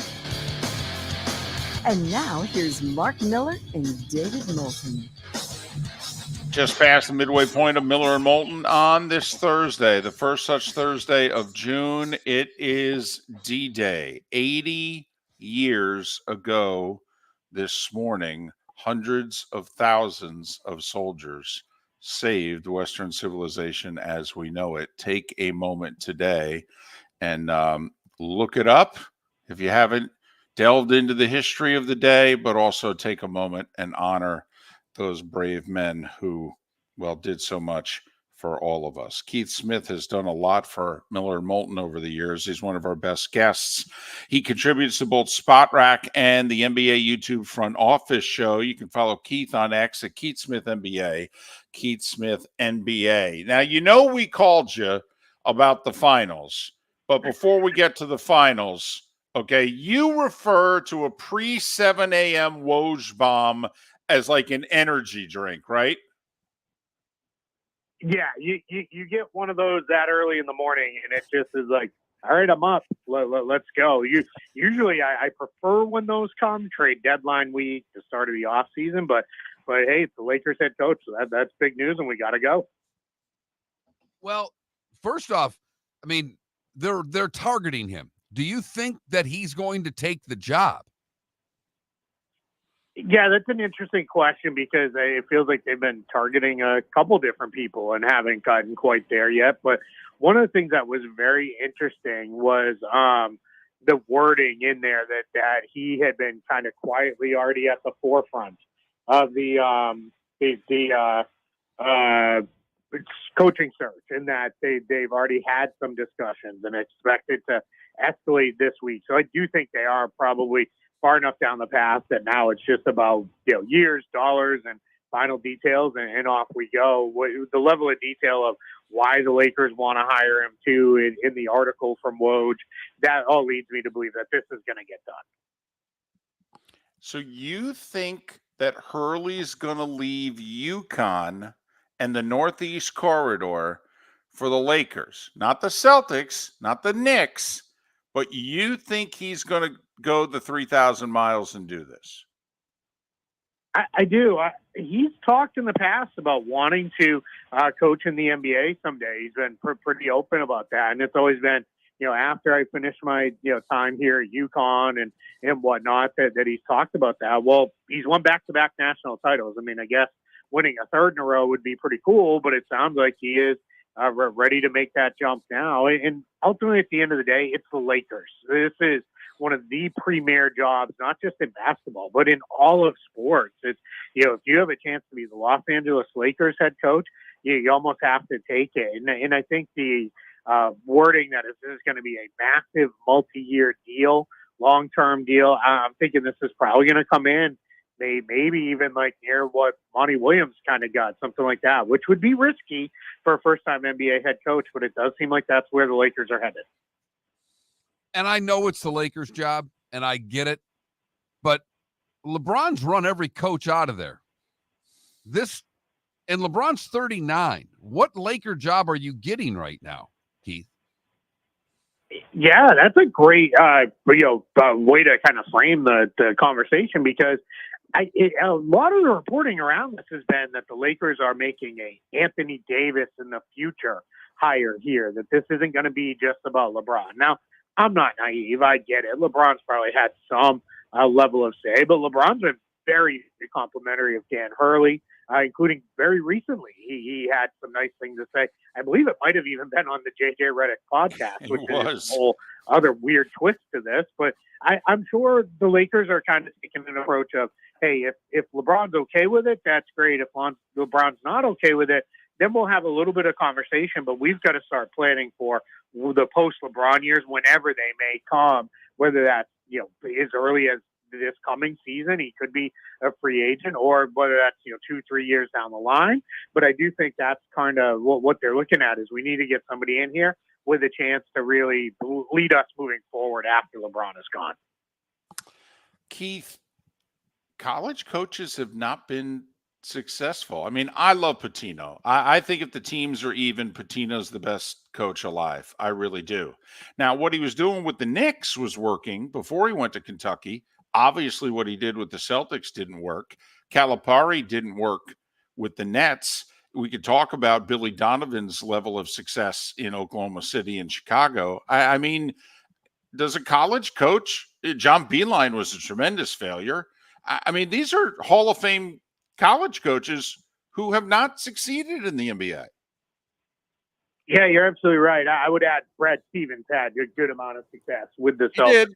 Good point. There. So, but yeah, it's definitely a tough transition, because as everybody will tell you, it's really making, for me, it's an oversimplification, but the general thought is the college game is a coach's game and the NBA game is a player's game. And that's why, you need to have that right approach. And I think Dan Hurley is going to be a really interesting one, because if you look at a couple of the guys who have had success, Billy Donovan, Brad Stevens, a couple of others, way years prior, they've been a little more even keeled. They're not super excitable. They're not riding the officials all game long. They're not going crazy, yelling and screaming. Well, Dan Hurley is every bit of that. He is, I've had multiple people say he coaches like a maniac on the sidelines, and that's just what works for him. So it'll be interesting to see. But I also know he's an extremely smart and bright guy. So I think there is a chance we could see him really adapt his style here in the NBA. And that'll be a fun transition and a monitor over the next few years. All right, let's transition to the final. How would you approach Luka if you were Boston from a defensive standpoint? Yeah, I'd send up a couple prayers first and hope for the best. And then from there, you just got to mix it up. You can't show him the same thing every trip, because he's too good. He's going to solve things. But if you can kind of keep him guessing a little bit, keep him wondering who's going to guard me, what are the switches? We know he's going to seek out Kristaps Porzingis and Al Horford as much as possible and try to get switched on to those guys. And the Celtics, I think, are going to play some games away from the ball to try to keep those guys out of those actions. So I think what you're going to see is you're going to probably get Jaylen Brown, Drew Holiday as his primary defenders, but you'll get Derek White on him some. Jason Tatum will pick him up some. And then, of course, the bigs are going to have to pick him up. And then it's probably going to be a combination of, all right, let's hard head, show him an extra guy. longer while the other guy recovers. Let's straight switch if we have to. And then if he's attacking the big, we're going to get into that drop coverage and hope we don't let him get quite deep enough where it's that in between. Is he shooting a floater? Is he throwing a lob? I don't know what he's doing here, but it's probably going to end up in a bucket. So you're just going to have to keep giving him different looks. I would put Holiday on Kyrie. I'm worried Luka's physical. He'll get Drew in foul trouble.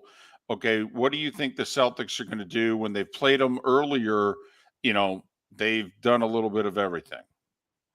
Yeah, I think they'll probably open with Jaylen Brown on him, a little bit more size, pretty physical guy. Jaylen Brown has had some measure of success. Nobody really defends Luka well, but you at least try to make him work. But where historically the guy who has had a lot of success is Drew Holiday against Kyrie Irving. I don't know. Every once in a while, somebody runs into a player who just kind of gives them the business. It's like how Shaquille O'Neal always used to talk about Brian Big Country Reeves was a guy he just couldn't handle for whatever reason, and that was weird. But Drew Holiday is obviously a different level because he is a great defender. But he's had a lot of success going all the way back to when Kyrie was with the Cavs and the Celtics and Holiday was with the Pelicans and the Sixers. He did a nice job then, not to mention just the Bucks Nets days and now Celtics Mavs earlier this year. So I think you're right. I think that's how we're going to see those initial matchups. But for me, it starts to become a lot less about who starts on who to open possessions and where does it end. How are you trying to stay out of the mismatches if you're the Celtics? Well, isn't that then the other side of what Boston's going to try to do to Dallas? I mean, you're going to try to put Luka in some spots where he's going to have to defend, right? Yeah, 100%. They're going to go at Luka. They're going to go at Kyrie. The big thing for the Celtics is that there's going to be two measures of success for their offense. Is one, how quickly are you getting into whatever you're getting into? You can't walk the ball up and start your offense at 14 seconds left on the shot clock, then try to seek out the mismatch, and you finally get it with 4 seconds left, because that's going to probably result in not a great shot. So if they can get up and get into their stuff early, that's going to be really important. Then the second measure of success is you don't want to overdo it. You don't want to take yourself out of what you do, which is a drive and kick game, get the ball moving, get the ball cycling. It ends generally in a pretty good shot by trying to isolate against Kyrie Irving or isolate against Luka in a mismatch. And then if you get Luka, you got to go quick. You got to go right away, because Luka he's not a good defender when he's having to move his feet, but if he can kind of set himself and gear up for, all right, it's coming, and they can set the help behind him, he's generally pretty good at directing a guy into his bigs and making sure that it ends up in a tougher shot. So a lot of it's going to be about pace for the Celtics, not running up and down the floor like a fast break style team, but how quickly are they getting into stuff? That's going to be really important. All right, got about a couple minutes left, Keith. How much do the Celtics need Porzingis in this series? Because obviously they've won, 2.5 series without him. But how important is he to them this week? Yeah, he's hugely important. One, I think this team, this sounds stupid to say this because obviously that's how it works, but it's going to be about who scores more, right? Who scores the most points. So I think both teams are going to get baskets, and Porzingis just gives you another guy. In Boston now, with him back in the fold and Al Horford, now you've got 6 guys that you feel very, very confident in. You can play at any given time. Then on the other end of the floor, Porzingis has been a big part of Boston's rim protection. And a lot of what Dallas likes to do is get downhill and then set up those lobs. And one of the things Porzingis has done a really nice job of is being kind of the guy who breaks up those lob plays. He's so big. He's pretty quick off his feet, so he can get up there and tip those passes away. And that's going to be a big part of keeping Gafford and Lively under control and those kind of things. And I think they're going to use him in different places where they may defend the big with somebody else and then use Porzingis in a help spot. And that's going to be big on that end. But yeah, he's hugely important to the Celtics. They need him and need him to be good. Keith Smith, he contributes to Spot Rack and the NBA Front Office Show on YouTube. Follow him on X at Keith Smith NBA, Keith Smith NBA. Keith, safe travels. Thanks for your insight. Hopefully we can talk again before the draft. I appreciate it. Thanks so much for having me. Keith Smith, kind enough to join us once again here on Miller and Moulton. And he wrote Celtics blog for the last half dozen years, so he has intimate knowledge of the Celtics. Dallas defensively has been pretty good the second half of the year. I want to see how many times they can slow Boston down. 110 is the number tonight. Can they keep him at 105, 100? Keith hit on a big point. Dallas has actually played a slower tempo. Boston's the one that's going to want to play a more up-tempo game. Jason and Todd at the Diamond District. Hi, I'm Jason. And I'm Todd with the Diamond District. I believe in complete transparency. If you're shopping for diamonds in Naples, you're paying too much. If you're shopping in the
I know someone asked earlier if I watched the Rangers 30 for 30 there. No, I'm not in the mood. I'm really not. No, they had that all prepared for the Rangers to win the series and then run that during these. Totally games. right. Preparing for the finals. Absolutely. No, I'm not in the mood. Nope. I'm tired of being good to very good. I want a cup. Sam Rosen famously said when the Rangers won, and this one will last a lifetime. Well, it lasted about 30. Now I'm annoyed.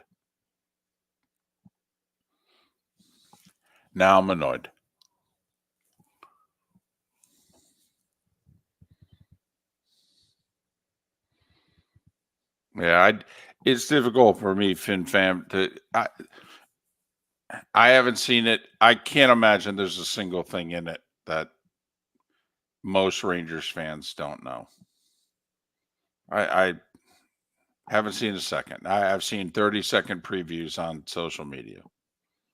Can't imagine.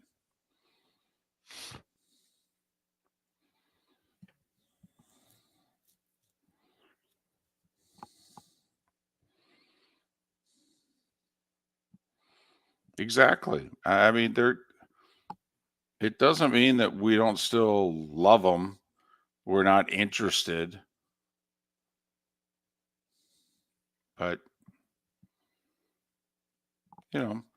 comes a time where you look at your favorite team and you go, okay, time to win the last game of the year.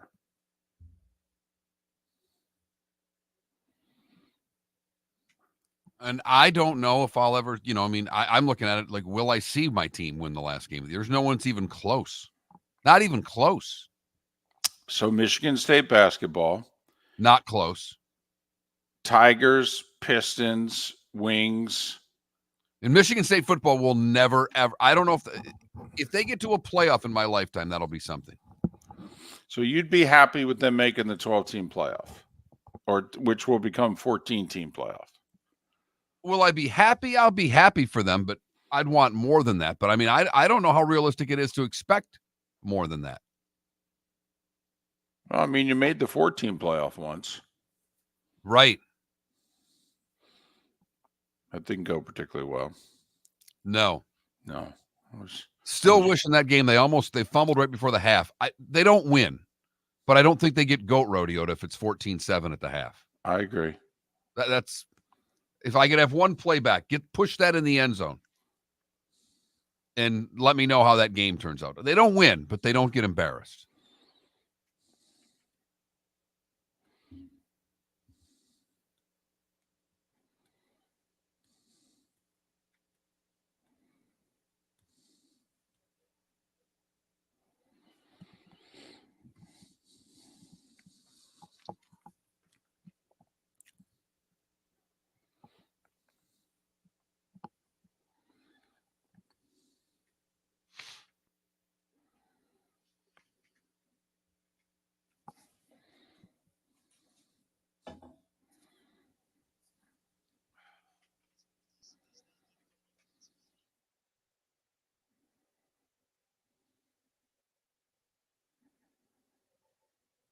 Like, there are 14 teams who have won a cup since the last time the Rangers won a cup. That's enough.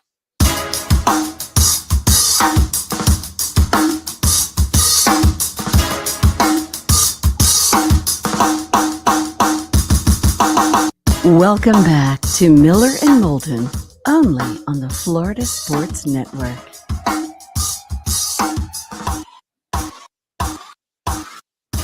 "21 minutes past the hour." Greg Wyshynski, terrific hockey writer for ESPN and ESPN.com. He will join us in a little more than 15 minutes' time. Our poll question, very simply, who you picking to win in the NBA Finals, Dallas or Boston? I've got Boston in 6. Mark's got Dallas in 6. We have a definite anti-Boston sentiment going on our show today. Really? Because more people have picked Dallas to win the NBA Finals than they've picked Boston. Interesting. And I think that's simply an anti-Boston sentiment. I was going to say, because it's not like you can be tired of the Celtics winning, can you? No. Because they haven't in quite a while. Do you know how many championships they have since the end of the Reagan presidency? 1. I mean, from the greatest Larry Bird team of them all, the 86 team, until Pierce, Garnett, and Allen in 08, they didn't win. In fact, they only went to one final during those 22 years. And since that 08 team, they haven't won. They got to the finals twice, lost to the Lakers in 7, lost to the Warriors in 6. But I mean, Mark, help me out here. That's in 37 seasons, they've won it once. I got you. But I'm just making an observation. The fact that we have more people picking Dallas to win this series when Boston's a decisive favorite in the series. Yeah, basically 2-1. Yeah. I mean, there are 9 franchises who have won a title since the last time the Celtics won in 2008. So the only thing I'm chalking this up to is our audience is a little anti-Boston. Because it's not like they're pro Mavs. Right. I mean, there's very few Mavs fans, although maybe people do really like Luka.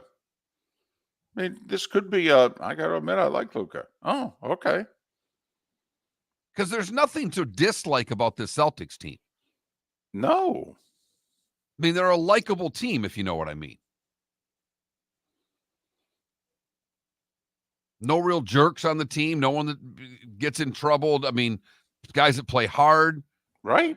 Score, shoot threes. This is an entertaining basketball team. Tatum and Brown are pretty likable. Yeah. And they play. They don't sit out a lot of games. They play. They're both in their mid-20s, for goodness sake. But it's just, it's like Michigan football winning the title this year. And we weren't the only ones to point out, Michigan, one of the, 10 biggest, best programs in the sports history, right? Well, they had won one title in 55 years, and they even shared that one. I long for those days. But literally, in your lifetime, they had won it the one time. And I liked it like that.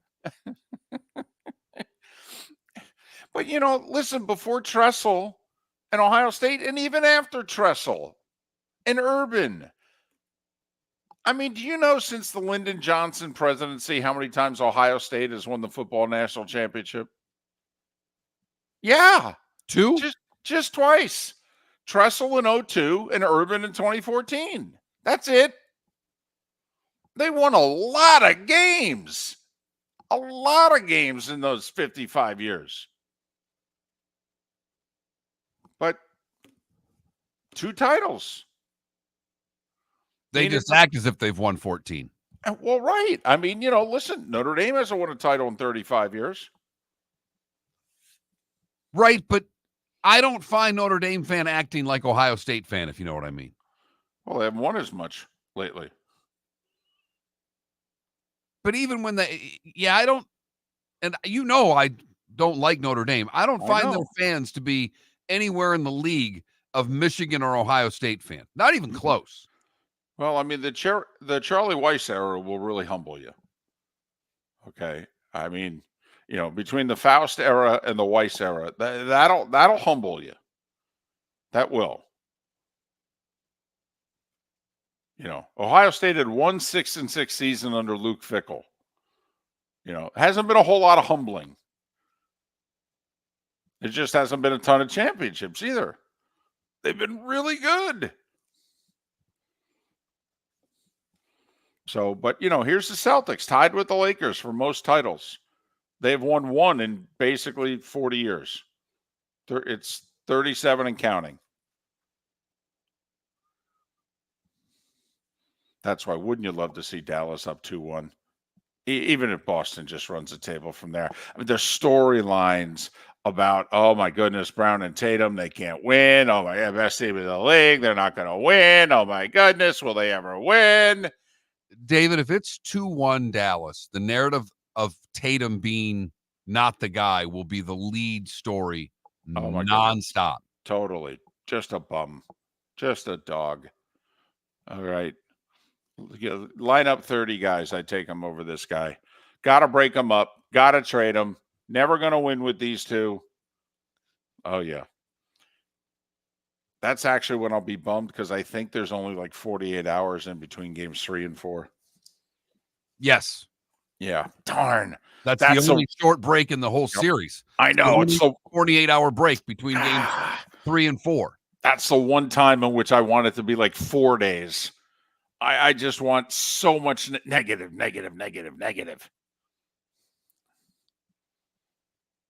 That's when you back up the truck on the Celtics. You bet both Brown and Tatum in prop bets. Oh, yeah.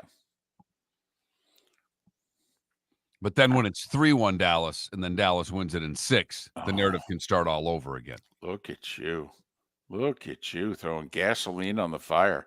You are really feeling this, aren't you? I just have this feeling that Luka's not going to be denied a championship. I know you do. I know.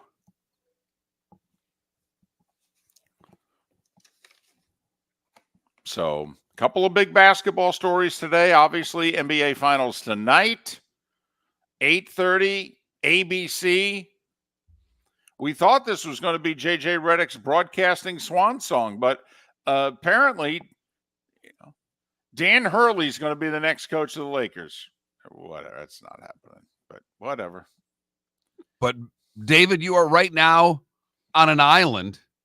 I'm there with you because I said it was 10 to 20%. You say it's a 0% chance of happening. And Keith Smith, who was just on our show, said, no, it's a done deal. Yeah, he's like, no, I think it's going to happen. He's talked about going to the NBA at some point. Why not the Lakers? Well, because it's 3,000 miles from all his friends and family. That's why. And LeBron's 39 years old. And there's a 13% millionaires tax in California. But, I'd wait for something else closer. Besides, you got a chance at 3 a year. I'd love to have to pay that tax. You'd look forward to it, would you? Damn right. So do you negotiate your contract and then you go, oh, no, wait, sorry, I just found out about this 13% tax. You got to throw 13% on top of it. David, I'd like to be in the position where I'm negotiating that. And then, there was a Woj bomb hour and a half ago. Lakers throwing the kitchen sink at UConn's Dan Hurley. They're talking. Lakers are all in.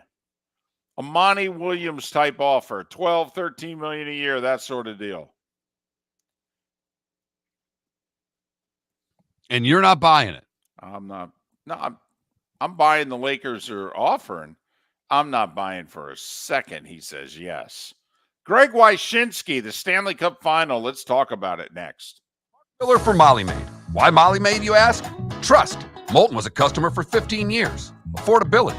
Didn't I just say Moulton was a customer for 15 years? Worry-free services. Our professional house cleaners are fully insured and a 24-hour warranty. Call Molly Maids today at 239-774-5839. That's 239-774-5839 or online at mollymaid.com/FTMYERS. That's mollymaid.com/FTMYERS. The law firm of Michael F. Hornung has successfully represented the citizens of Southwest Florida for over 30 years. As a former prosecutor, the information I know is information you need to know.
Sonny Jack was a little grumpy yesterday. Yes, he was.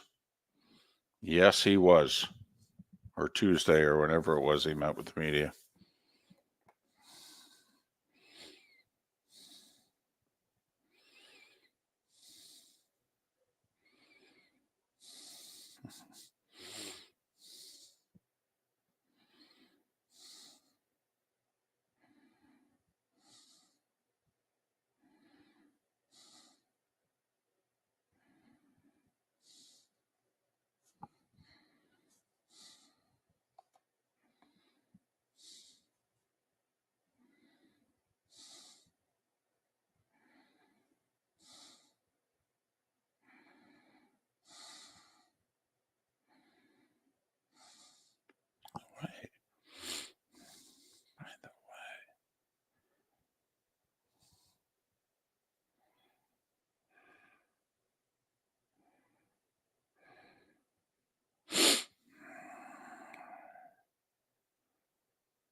You're listening to Miller and Moulton, only on the Florida Sports Network. He's one of the best at what he does, which is write and talk about hockey. He's Greg Wyshynski. You can follow him on X at Wyshynski, WYSHYNSKI. You know, you're called the senior NHL writer. You're not old. Okay, is this a status thing? And don't you think we can come up with a better word? How about extraordinaire? Senior? Well, senior was a function of when me and Emily Kaplan both made the leap to ESPN, like back in 2017. Now I'm older than her, right? So like by that context, I'm senior, and also they haven't hired anyone older than me. So I guess like if they went out and hired, some real old guy. Then maybe I just become an NHL writer again. I don't know. I think that's how it works. All right. Fair enough. All right, Greg, we look at this series and we're looking at the odds and, Vegas and all the different sites out there. And this is a pretty close series. We don't see it that way. We see Florida with a distinct advantage. We think they're deeper. We think that goaltending's better. How do you see this series just on the whole comparing the two teams? Yeah, both of the things you said are true. I think that they have a better goalie. And I think on paper they're deeper, but I also think it's one of those series where you have a team that is clearly the better roster going up against a team that might be playing the better hockey, if I'm being honest. Edmonton during the course of these playoffs, and specifically ever since they benched their starting goalie, Stuart Skinner, against Vancouver in the second round, has really figured out the defensive side of the game. They're playing puck possession hockey in a way that I never thought I'd see them play. And, on top of that, that sort of renewed competence that we're seeing from Edmonton, they've got Connor McDavid and Leon Draisaitl. and I think the notion, at least when you look at, say, like the betting markets, is that these two guys have been pushing towards this moment for several years. And after seeing what McDavid did in that elimination game against Dallas, he's the great equalizer for a lot of things that on paper might look like detriments to the Edmonton Oilers. Greg Wyshynski, ESPN, ESPN.com. Follow him on X at Wyshynski. All right, Panthers, statistically, best 5-on-5 team in the league this year. Playoffs haven't shown much different. Oilers, statistically, a historically good power play. We don't like to talk about officiating, Greg, but don't you think that just those facts alone, that the whistle could be everything in this series? It could, with the caveat, though, that the Panthers have shown their ability to shut down a good power play. I mean, the Rangers came into that series, the conference final, with one of the best power plays in hockey, maybe arguably the second best behind Edmonton this postseason. And the Panthers killed off 14 of 15 power plays. And a little bit of that was the Rangers' injury situation. Adam Fox, their point guy for all of the things they do on their power play, was banged up and not himself. But still, that's 14 of 15 kills. That's pretty impressive. Now, the Oilers' power play is like supernatural. Like, it is really, really hard to defend that power play. They convert at 37%. If you watch it, it's pretty amazing the way that Connor McDavid's almost like Magic Johnson out there. Like, he just takes the puck and skates around and waits for an opportunity to create a play. And it's not a traditional power play setup. It's very hard to defend.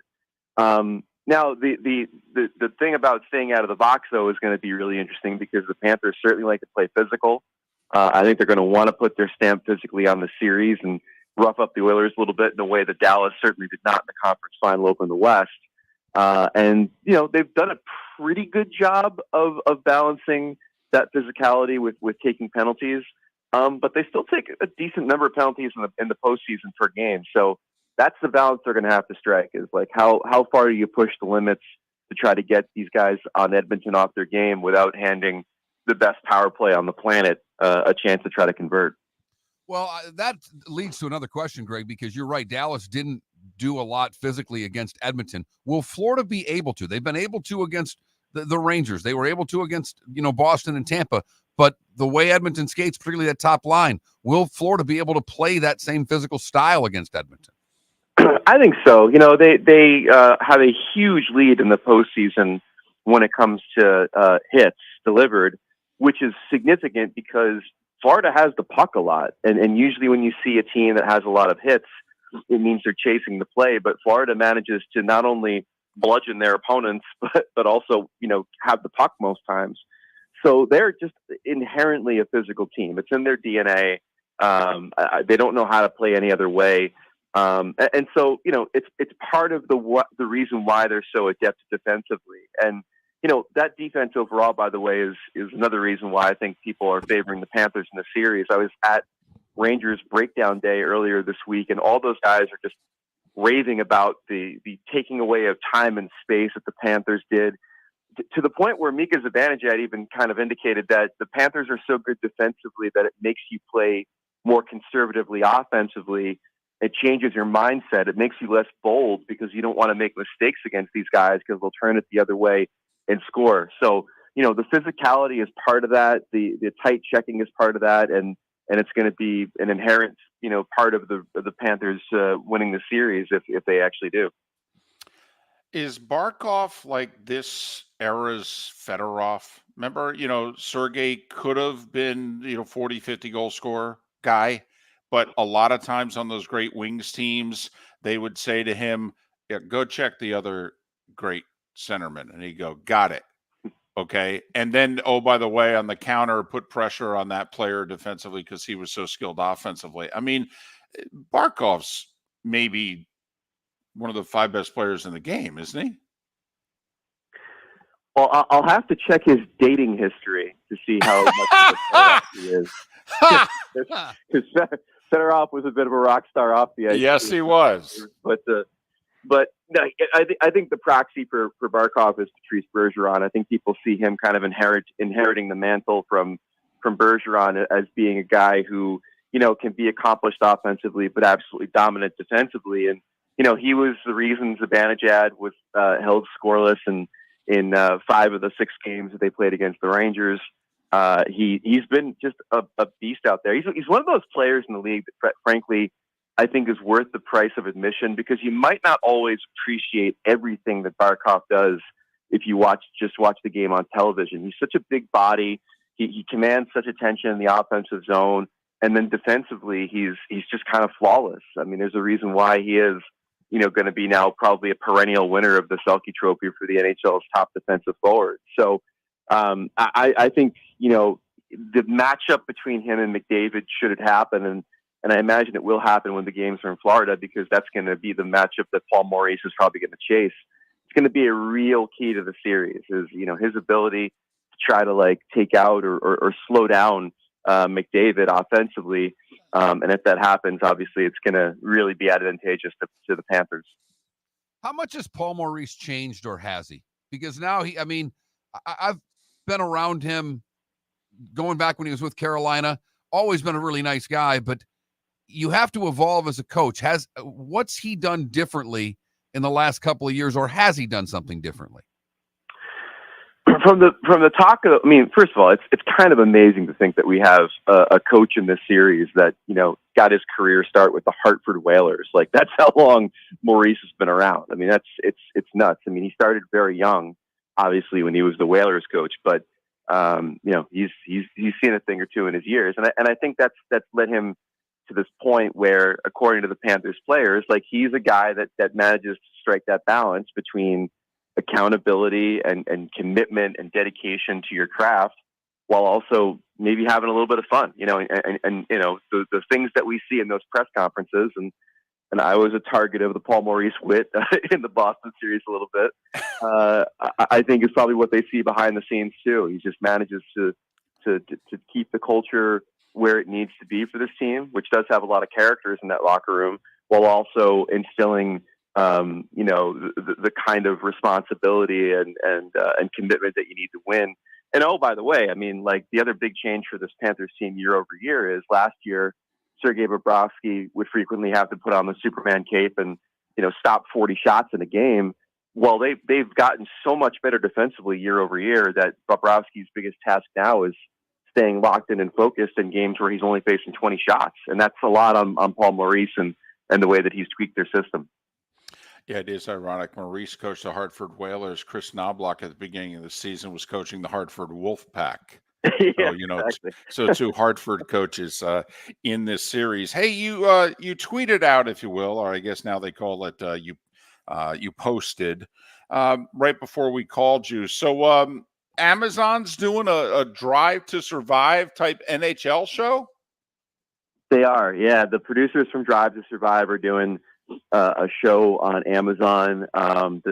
Amazon in Canada purchased some game rights for Monday nights, and they're going to kind of pair it with this new show, which will then obviously be available wherever you get Amazon Prime.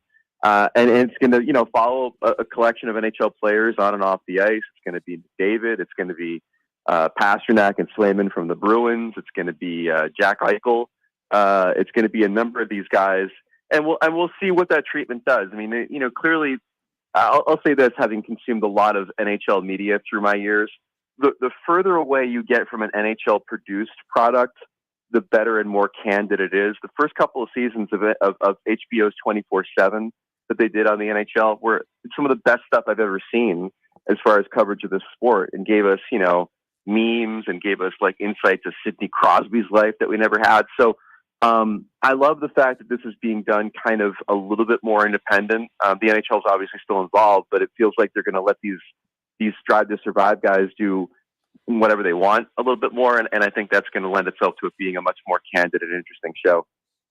No doubt. Looking forward to that. All right, Greg, who you got in the series? Well, I am picking the Oilers in 6. I'm picking them not only because I'm just blown away by how they've matured as a contender and think that when you put McDavid and Draisaitl in this position, they're not going to let the opportunity slip away. But I'm also doing it because I picked them at the beginning of the season, and I just want to look really smart, And so if they win the cup, I look really smart. And by the way, it'll break my heart if a Canadian team wins the cup. It's been an amazing run for us. Since 1993, we've not had a Canadian Stanley Cup champion. Think about this. We've had a Major League Baseball Canadian champion and an NBA Canadian champion since the last time a Canadian team won the Stanley Cup in hockey. But if there needs to be one, let it be a Connor McDavid team so that guy gets his ring and we don't ever have to hear conversations about he's the best player of all time, but he never won or whatever, So that's fine if he gets the ring.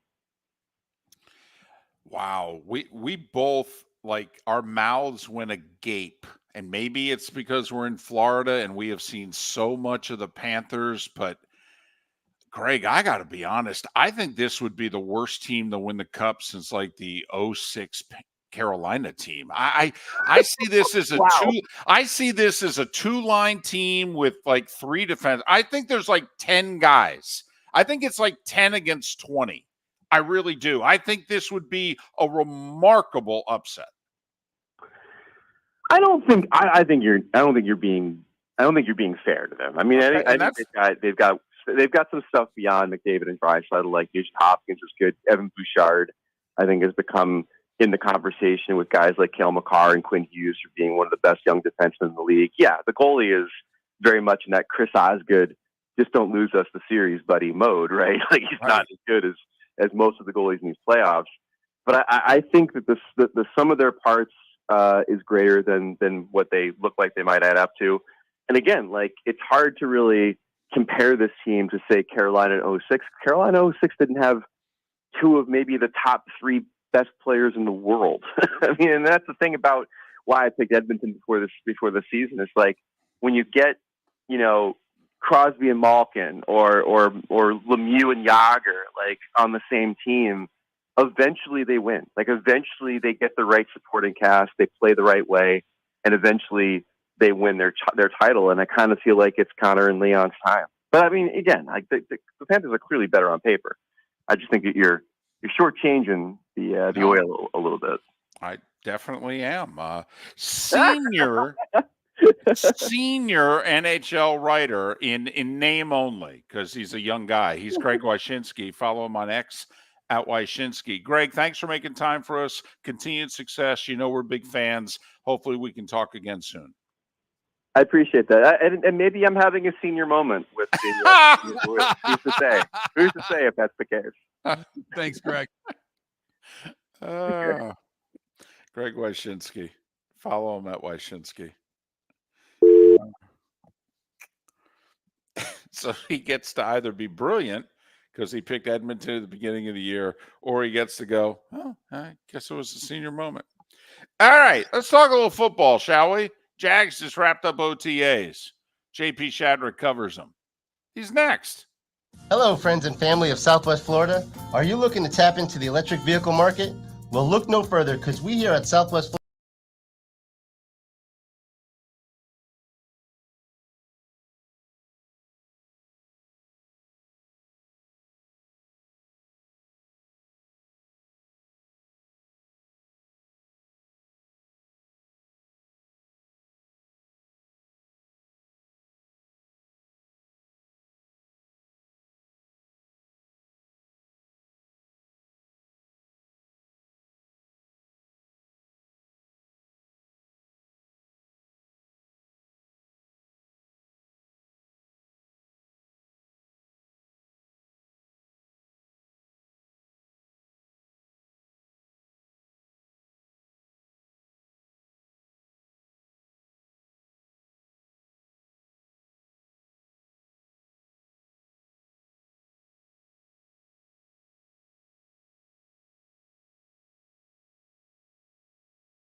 Hello, hello. Good morning.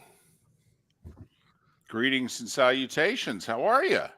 Doing well. How about you guys? What's up? Good. So when do you go on vacation? I mean, you're done, right? You got nothing for a while.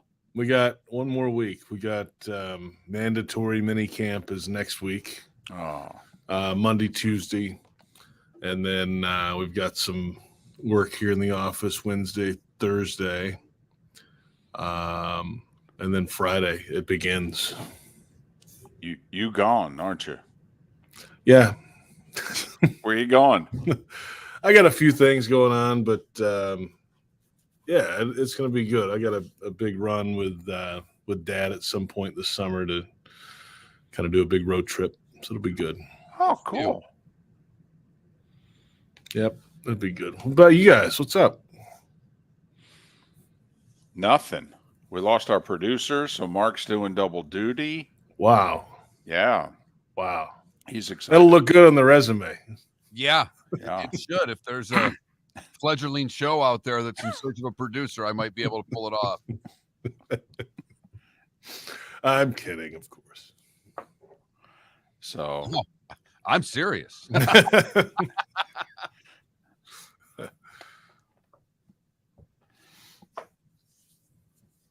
My wife's about to have her knee replaced, so the rest of my summer is going to be over because I'm caretaker. Yeah. Wow. Mm-hmm. Wow. When's she doing that? July 1.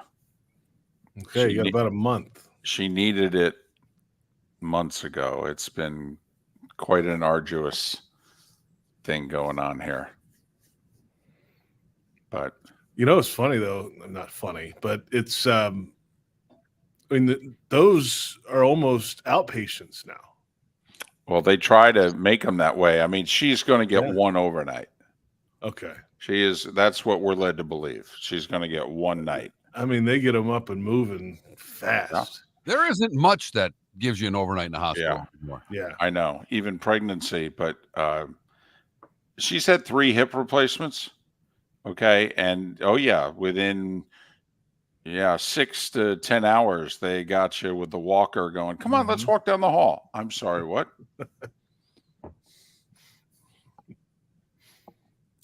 You do know this is fake and it's new, right? Yeah, let's just go for a stroll. Okay.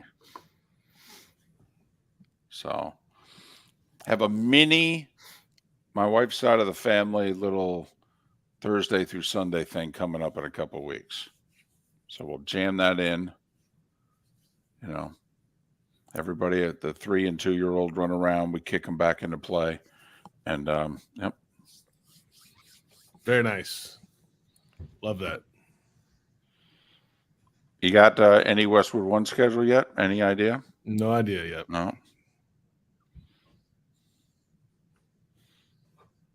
You guys have a pretty good early schedule. Yeah, first one's brutal. Ohio State's a 51-point favorite, but actually the next 5 after that are actually pretty good. Yeah. Yeah.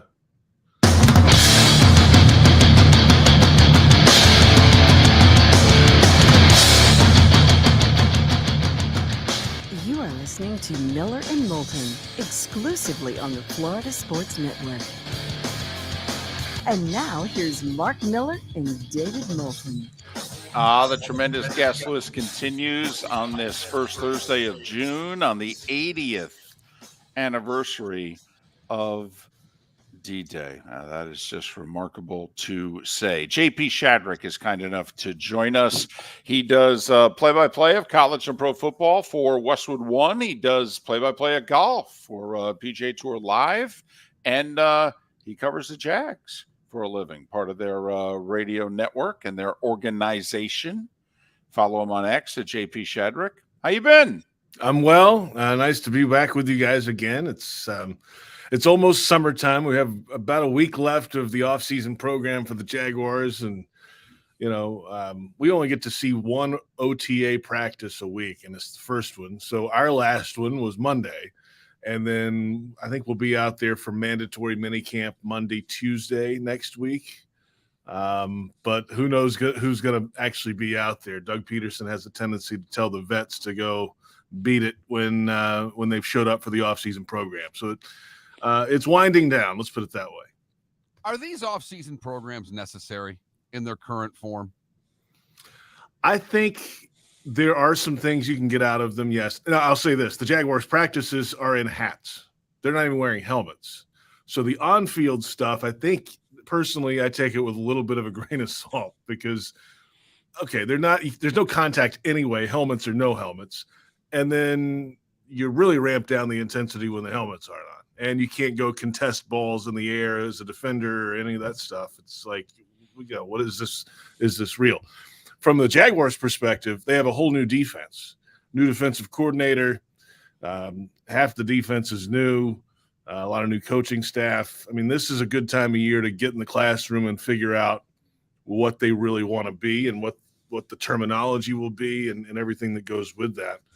I saw the other week the idea, I think the PA was batting around about moving this later in the summer and making it just a ramp up period to training camp. And the more I think about it, I don't mind that. I don't think it would be, they would never give up voluntary time though. This is a voluntary time, except for next week, the mandatory mini camp, 3 days is the only mandatory time in the off season. So if it's any ramp up period, it would still have to be voluntary. And then you go right into training camp. So I think there's something to be said for building up, especially in the weight room, and you have a plan and a program for a guy to continue to build and get stronger. Well, that goes away. I mean, he's out of the building for the next 6 weeks.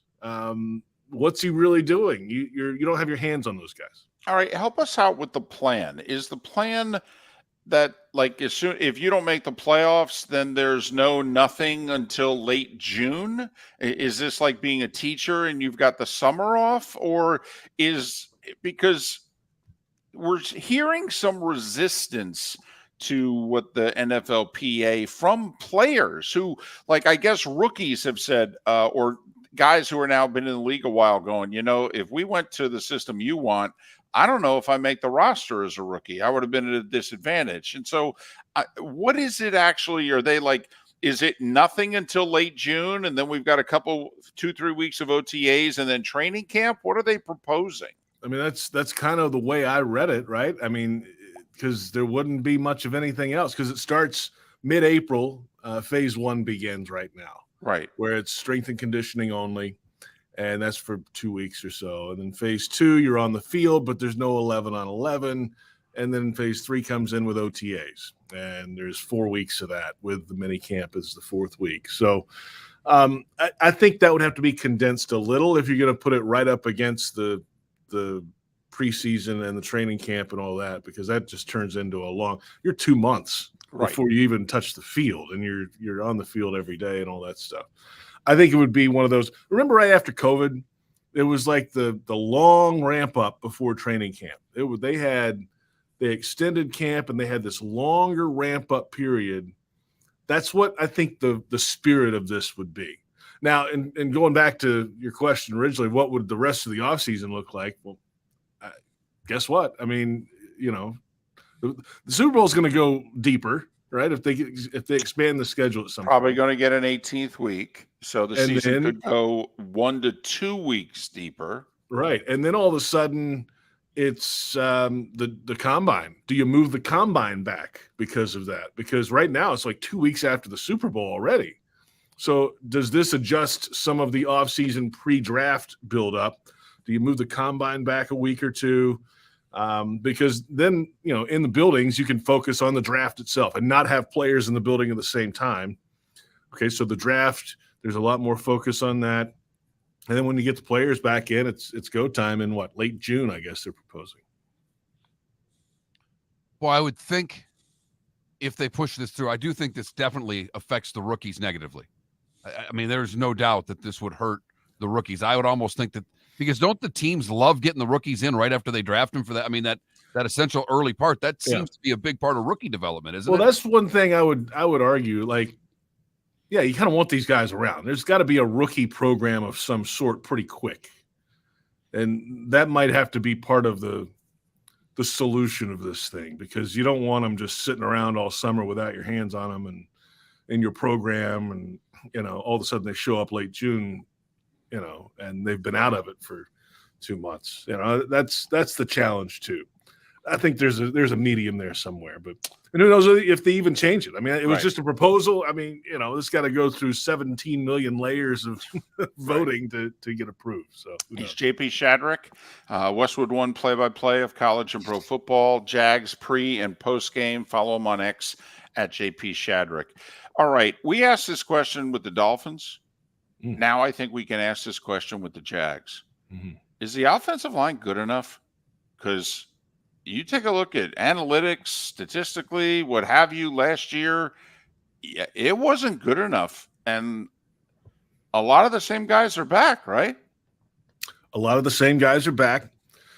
We sat up yesterday with the assistant coaches. They did a media availability for a lot of the assistants, including offensive line coach Phil Rauscher.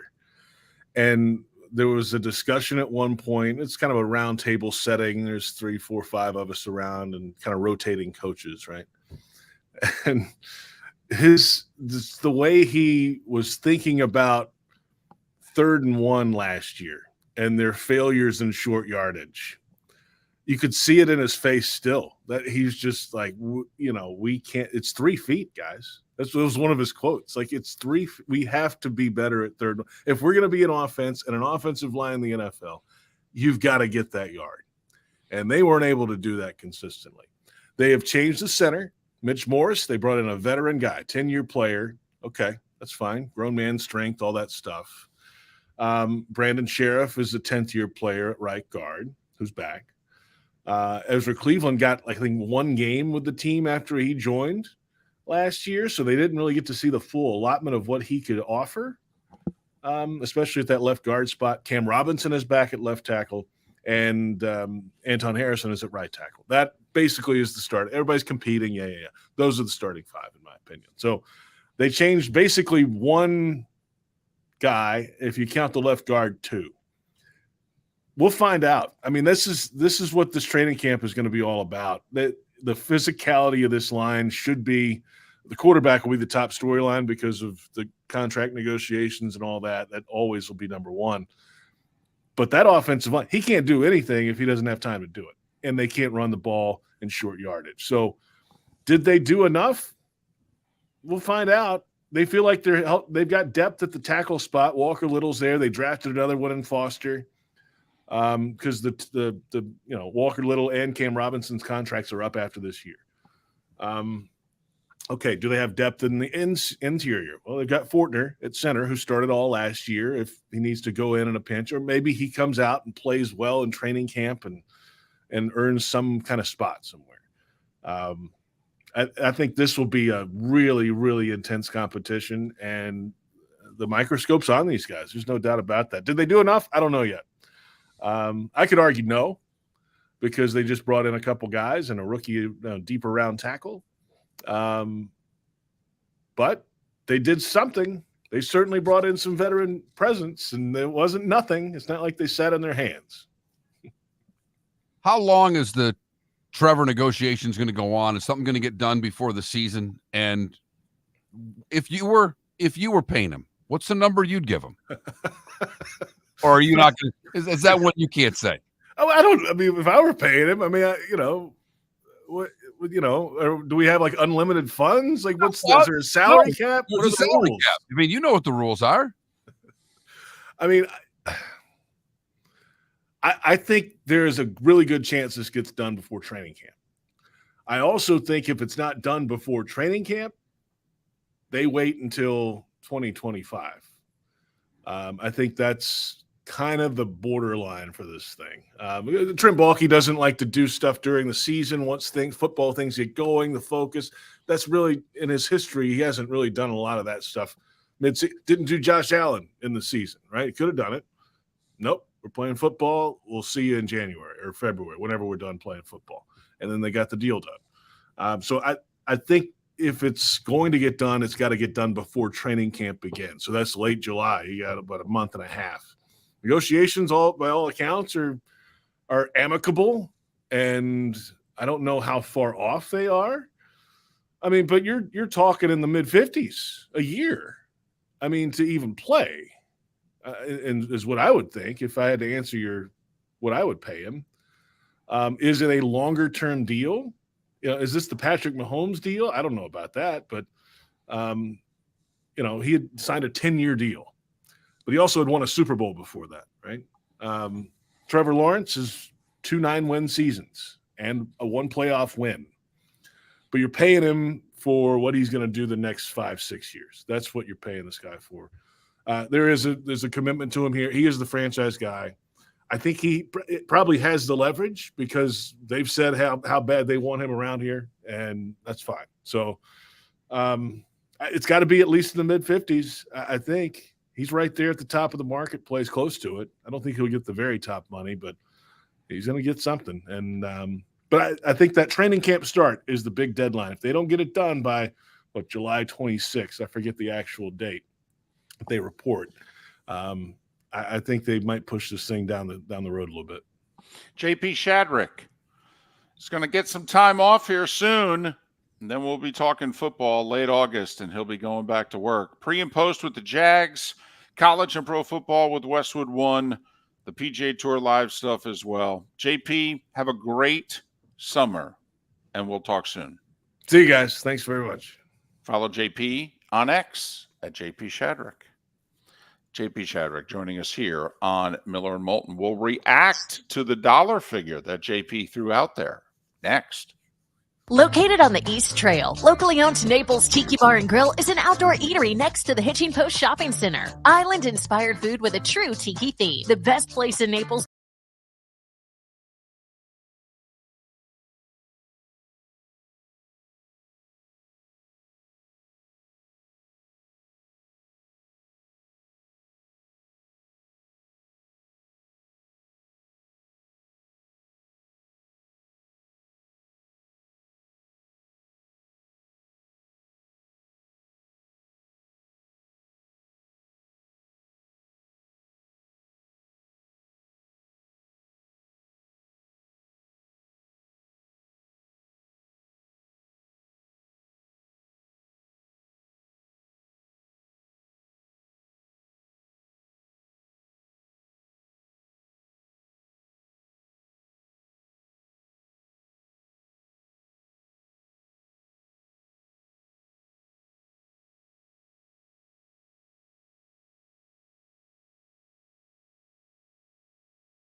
Well, first off, the match just started, Sonny.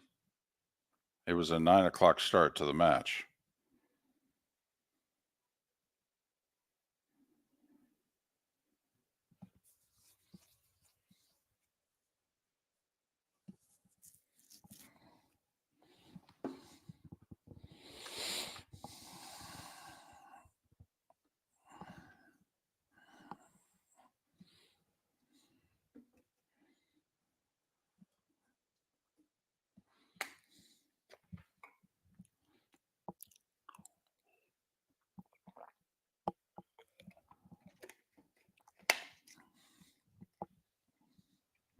I'm rooting for Coco.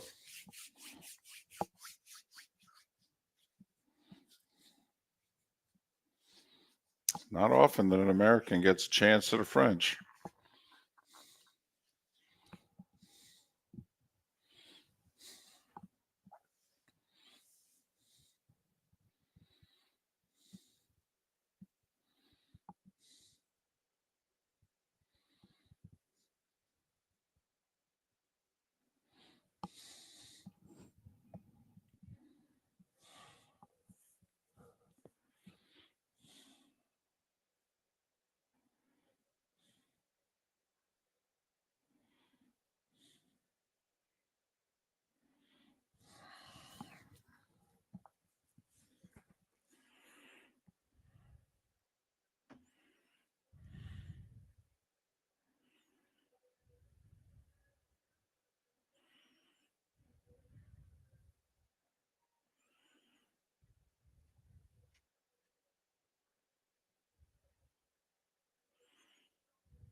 Welcome to the bonus hour, brought to you by Jason and Todd at the Diamond District. And now, here's Mark Miller and David Moulton.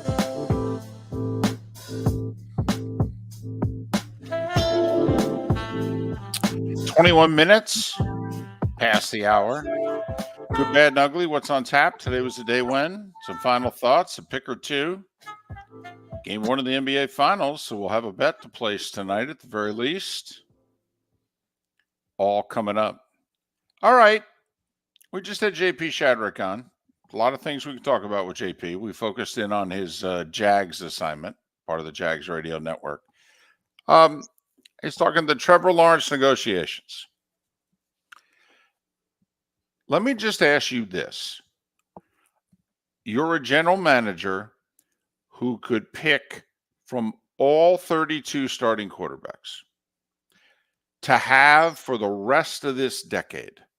And I say that because Trevor Lawrence has 2 years left on his rookie deal. They picked up his fifth-year option. So he's got this year and next already he's under contract for. What they're negotiating is the extension. Let's just assume it's going to be 5 years. That's 26 through 30. First 4 will be guaranteed. So in theory, you're stuck with Trevor Lawrence for the rest of the decade. How many other quarterbacks would you prefer to be stuck with instead of Trevor Lawrence for the rest of the decade? Mahomes, Obviously. Burrow. Okay. Would you rather be Herbert? You would rather have Herbert? I would. Okay. Would you rather have Tua? Probably not, but it's really close. Okay. So 3, and we'll push Tua to the side. All right. If we're going by division, Patriots, it'd be a big leap of faith to say you'd rather have Drake May. So, Aaron Rodgers, big leap of faith because he's 40. So, okay, now we're Lamar. Rest of the decade. I'll take Lamar. You'll take Lamar. Okay, so we're at 4. We're at Burrow and Lamar. Would you take either Steelers quarterback? No. Deshaun Watson? No. Okay, now we're in the South. CJ Stroud? Yes. Wow, off 1 year. You're in. I'm in. Okay. So now we're at 5, right? We got Burrow. We got Lamar. We got CJ Stroud. We got Mahomes and Herbert. Back in the South, you taking either the Colts or the Titans guy? No. Okay. Denver? No. Or the Raiders? No. Okay, so 5 AFC quarterbacks you would rather have for the rest of this decade than Trevor Lawrence. NFC. Dak? No. Jalen Hurts? Yes. Ooh, 6. A really bold one to say I'd take Jaden Daniels of Washington. I can't say that yet. Okay, because if you think I think Jaden Daniels is going to be every bit as good as CJ Stroud. But you got a year to see CJ on Sundays, and we haven't had a year yet to see Jaden Daniels. So that to me is an interesting one. I might throw the fly in the ointment if you reverse this on me and say Jaden Daniels. And you missed one in the AFC. I'm sorry. Josh Allen. Oh, yeah, with the Bills. My bad. So now we're at 6 in the AFC, and you're taking Jalen Hurts. I am. So no Washington, no Giants. Okay, to the north. You taking Jared Goff? For the rest of the decade now, that's 6 seasons. I believe the first digit for Goff is now a 3, just turned 30. Yeah, I know. That's a really interesting one. Because Trevor fumbles way too much for me. Well, there's no doubt. Right now, he's a bit That's got to be turnover fixed. machine. Yes, it is. And I don't know if you fix the fumbling part of it. I think you can fix I'm throwing into too many tight windows and I need to learn how to check down more. I think that can be altered. The fumbling I worry about. Jared Goff, push. Okay, so we've got Tua and Goff on the side. Yes. We're at 7. Jordan Love? No, I'll take Trevor. Okay. Caleb Williams, you want to go out on a limb? No, not willing to go out on a limb. And J.J. McCarthy? No. Okay, so now we're to the South. Baker? No. Kirk Cousins? No. I'm worried about coming off age and injury. Because he'll be, 36 this year? Right. So, okay. And then Carr and Bryce Young. Okay, so now we're to Brock Purdy? Yes. Okay, that's 8. That's 8. Only 2 in the NFC. Hurts and Purdy, for the record. 6 in the AFC. How many of those do you disagree with?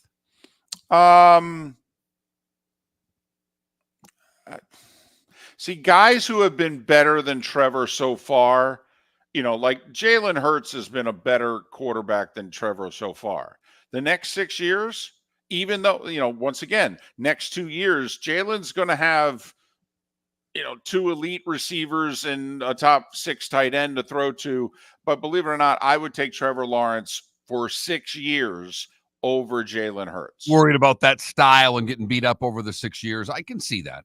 Okay. I just, now I think for the next two, Jalen's still going to be a better quarterback than Trevor. But this is a 6-year question. I would have gone with Trevor over Jalen. But we're at 8 with Purdy. Stafford, remember, it's a 6-year More question. years, I've got to take Trevor. Right. And then we're with Seattle? No. And Kyler Murray? No. Okay. So for the record, there are 8 quarterbacks that you're taking for the rest of the decade over Trevor Lawrence. And it's Tua and Goff are right there. So you have Trevor Lawrence ranked somewhere between the 9th to 11th most desirable quarterback that you would want to go forward with for the rest of the decade. Well, as Tua so eloquently put it a couple days ago, the market is the market. Goff is 53, Burrow's 55. I once again, the Lakers preparing this monster offer for Dan Hurley. How long does it take? You look right at Trevor and go, Trevor, come on. You can't look at me and say you deserve more than Joe Burrow. But we'll pay you about $5 less. We'll pay you more than Goff. We'll pay you less than Burrow. We'll pay you $5 more because it's been a couple of years since that deal was done. Maybe. And I need a couple more, if you know what I'm saying. Okay, and you know what? And I'd be willing to go with it because also the extension doesn't kick in until 2026. And you know what? Fine. I'll look right at him. I go 5 for 280. What do you say? We do it right now? I'll guarantee 200. It's 56 a year. Once again, can't say it enough. By 2026, the cap's going to be 300. By the latter part of this decade, the NFL is going to opt out of their deal. They're going to then throw in an 18th game to throw in more revenue. Okay, you wait to see what the salary cap will be by the time Trevor Lawrence is approaching 30. The cap could be $400 million. I'm just saying, the $55 million quarterback contract you're going to laugh at. Yeah, the old guys that get freaked out about money players are making, by the time we're at the end of this decade, with not just the NFL, David, but with the NBA in their new deal, they're going to have a $100 million man by that point. So now I would try to get Trevor for a dollar less than Burrow. I would just look right at him and go, come on, dude, you're not Joe Burrow. And you might be Joe Burrow with more mobility for all we know, but you're not Joe Burrow right now. Come on. He's got 5 playoff wins. Come on. You got 1. I'd look right at him and go, come on now. We were runaway favorites to win the division last year, and we didn't. I'll fit you in between Goff and Burrow. And you could argue he doesn't deserve as much as Goff based on what Goff's done. But yeah, it's not the way it's going to work. Right. I mean, I think I'd have 5 for 270 on the table, 54 a year.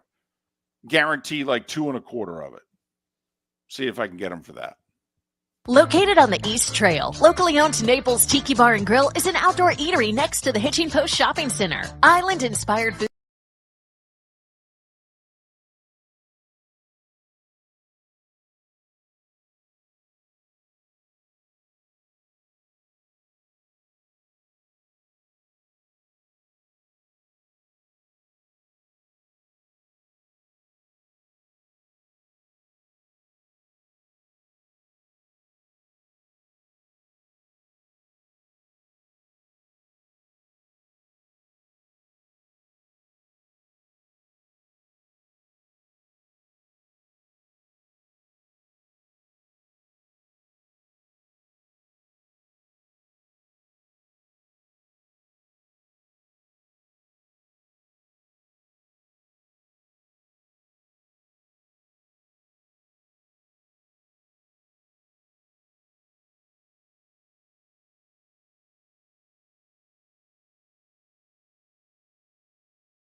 buddy of mine just texted. He went grocery shopping this morning and made sure to properly put his cart away. That's all we ask, David.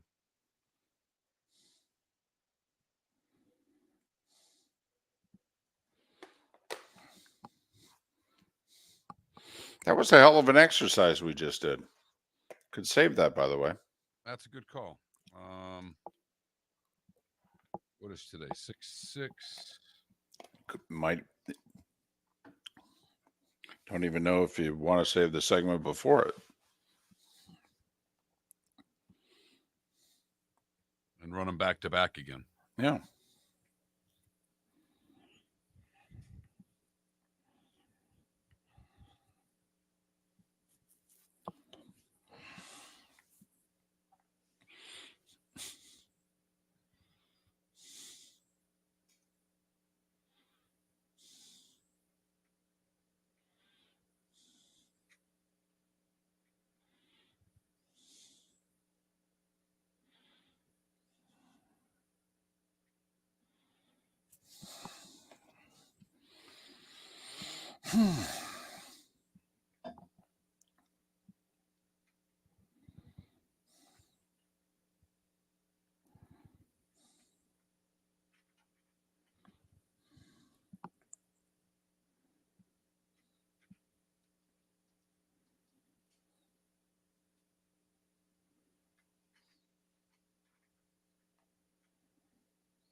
Well, Alan, we've kicked that around.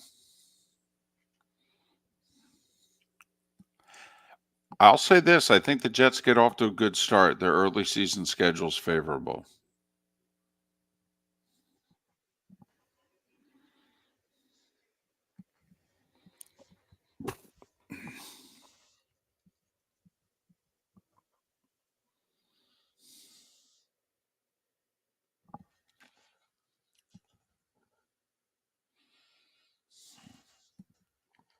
I guess they outshot them like 19-2 in the second period, something like that.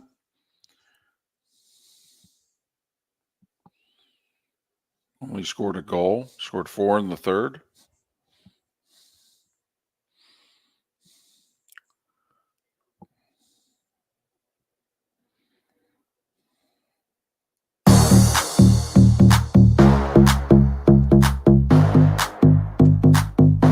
Welcome to the bonus hour, brought to you by Jason and Todd at the Diamond District. And now, here's Mark Miller and David Moulton. Just like that, 22 minutes till the top of the hour, 16 until we're out of here. It's the Diamond District bonus hour of Miller and Moulton on this first Thursday of June, which is the 80th anniversary of D-Day. 1.5 million troops we sent over to England. With the, I think it was like 300,000 that we, in the initial wave, that we sent. 6,000 died 80 years ago today. Over 10,000 wounded. I don't think most of us can even imagine. Not a clue. No matter what you've seen, no matter what you've read, no matter what you've heard, it's difficult to imagine what those men did that day. And what they were facing. I mean, we sent, I think, like 1,500 paratroopers. And how terrifying did that have to be on the way down? They're shooting at you, for goodness sakes. And hopefully we never have to even think about doing something like this again. But we owe everything to those men 80 years ago today. That is for sure.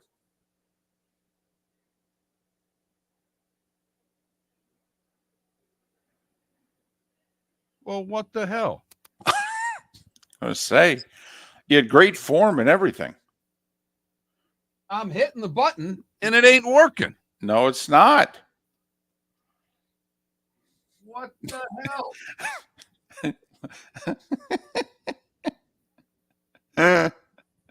It's time There we to go. take back this Woohoo! segment, if for no other reason than to stop David from talking about Meghan and Harry. Here's Mark Miller with Today Was the Day When. Took 4 days, but you finally had a moment.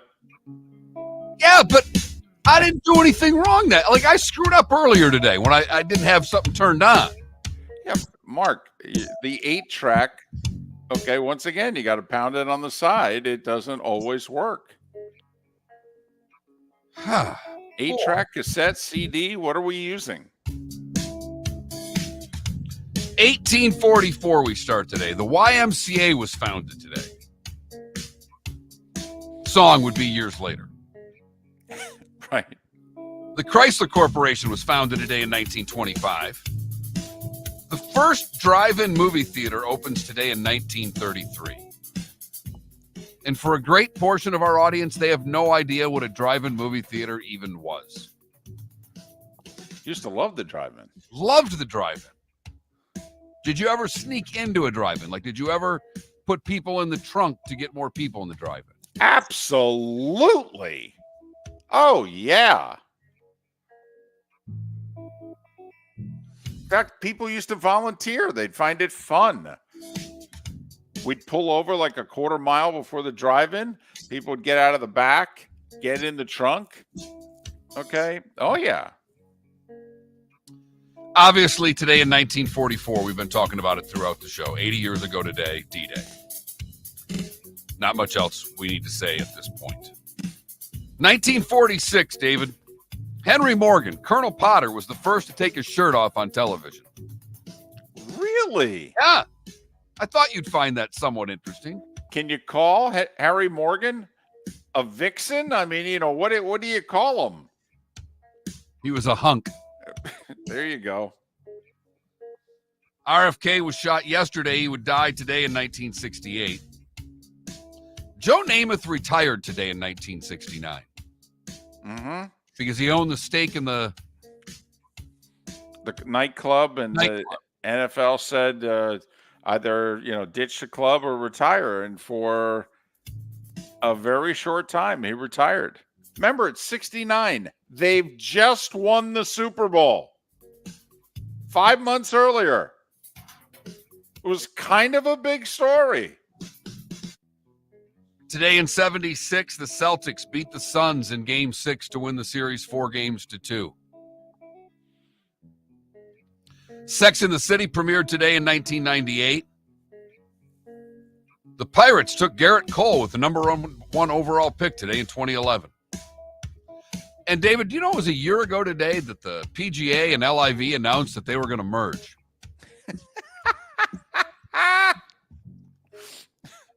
How's that working out? Not really well for anyone. I really don't think it is. Patriot Nathan Hale was born today. Sprinter Tommy Smith turns 80. Bjorn Borg is 68. Cam Neely is 59. And Orlando Mari is 51. What did I miss, David? After 23 years, it was today in 71 that the Ed Sullivan Show had its final broadcast. Letterman is credited for our era, Mark, of being like the show for music. All the different artists either introduced or right as they were becoming something. And, Letterman is the show. Tonight Show was for the comedians. Letterman was for music. But if you really think about it, I mean, musically, the Ed Sullivan Show. From Elvis to the Beatles to, all the Motown artists. Right? I mean, for as great as Letterman was musically, and it's ironic, or not ironic, but I guess fitting that Letterman did most of his show from the Ed Sullivan Theater. But, I mean, that's really what the Ed Sullivan Show ends up being remembered for. All those musical clips. Last airing today in 71, a 23-year run between radio and TV. Pretty damn good. Damn right. You've heard Ha! folks elsewhere mock Florida is going Florida. Well, Mark Miller sees it differently. Fool me He once. calls it the good, the bad, and the ugly. What you got, Mark? I'll tell you what I got. Take it easy. I got a fisherman in New York. Did you see this story, David? They try to find safes and guns and all kinds of things fishing with powerful magnets. Guy pulled a stacks of $100 bills from a safe fishing out of a lake in Flushing Meadows Park. Stacks of hundreds. The problem is most of the hundreds were contained as much as $100,000, though the bills were partially decomposed and stuck together. No evidence of it. They called police to report their discovery and were told there was no evidence of a crime. Really? How do you explain this getting here then, sir? For the bad, we go to Fort Myers Beach, where Steven Gonzalez made his way to the 4th floor of the Lani Kai and started throwing bricks from the 4th floor of the Lani Kai. I hate when that happens. Deputies arrived and said no one was allowed on the 4th floor during construction, but when they searched the 4th floor, they found Gonzalez, and he was taken into custody and charged with trespassing. Finally, the ugly, we go to Palm Bay, Florida, where Timothy Borman, a 24-year-old, broke into a church by using a sledgehammer. He caused over $10,000 worth of damage. He was yelling and cursing at members of the church when police arrived. His response to the approaching officer was, "I'm going to blank you up." And then started to walk away, at which point the officer pulled out his taser and told him to get on the ground. He took a seat for a moment, bounced back up, and attacked the officer, striking him with his Stanley Cup, not Lord Stanley Cup, the ones they sell at Target for way too much money and everybody's daughter has to have, or they can't live without a Stanley Cup. This guy used his to hit an officer in the head. Then he tried to run away. Then the tasing really began. Why are you busting up a church? I have no idea. Of all the places to bust, you're going to go bust up a church? Right. And that's the good, the bad, and the ugly on today, June the 6th, 2024. So the news of the day is a Woj bomb, if you will, from around 7 a.m. Adrian Wojnarowski. He said, yeah, Lakers are throwing everything at Dan Hurley of UConn, and he's interested. For the record, if Dan were to leave UConn for another college job, he'd owe UConn $7.5 million. If he leaves UConn for an NBA job, he owes them $1.5 million. So, in the grand scheme of things, he could get the Lakers to pay that. I think there's no chance. No chance. I should have said 1%, but I'm on the record saying no chance that this happens. And Keith Smith thinks it's a done deal, and he was on our show earlier today. Right. Thinks Hurley's interested in the NBA, and if you're interested in the NBA, tough to do better than the Lakers. And most everybody on social media is taking this to be a done deal. That's the part that I find so interesting. The reports are they're going to throw a lot of money at him. Everybody else is taking it as he's taking the Laker job. First off, how long does it take to put an offer together and throw it at him? I mean, they're still working on it? What is there to work on? Do we have the money or not? We do? All right. 10 games in Major League Baseball today. No Rays, no Marlins. 3 of them are in the afternoon. Do we dare bet the Twins tonight against the Yankees? No! Hold on. They've lost 6 in a row this year against the Yankees. Do you think the Yankees are going to complete the 4-game sweep and go 7-0 against the Twins. You know, I have thought about this for a while, David, because there were 2 games yesterday. You know, Boston was playing Atlanta that chance to be swept. There might have been more. Texas was playing Detroit. There was a bunch of sweeps out there. And I thought about putting a new system to the test. The prevention of the sweep in a series. If a team's won 2 games, to go the other way for game 3. Right. I wouldn't do it in a Twins-Yankees series. Fair enough. That would be my exception to the rule, if you know what I mean. Well, the Yankees have only beaten them consistently for 25 years. I mean, nothing to see here. And I will say it's a good thing you didn't put that system to use yesterday, because the Mets completed the sweep against the Nats, and there were who was it? The Reds completed the sweep against the Rockies. The Phillies completed the sweep against the Brewers. The Angels completed the sweep against the Padres. There were a lot of sweeps completed yesterday. All right.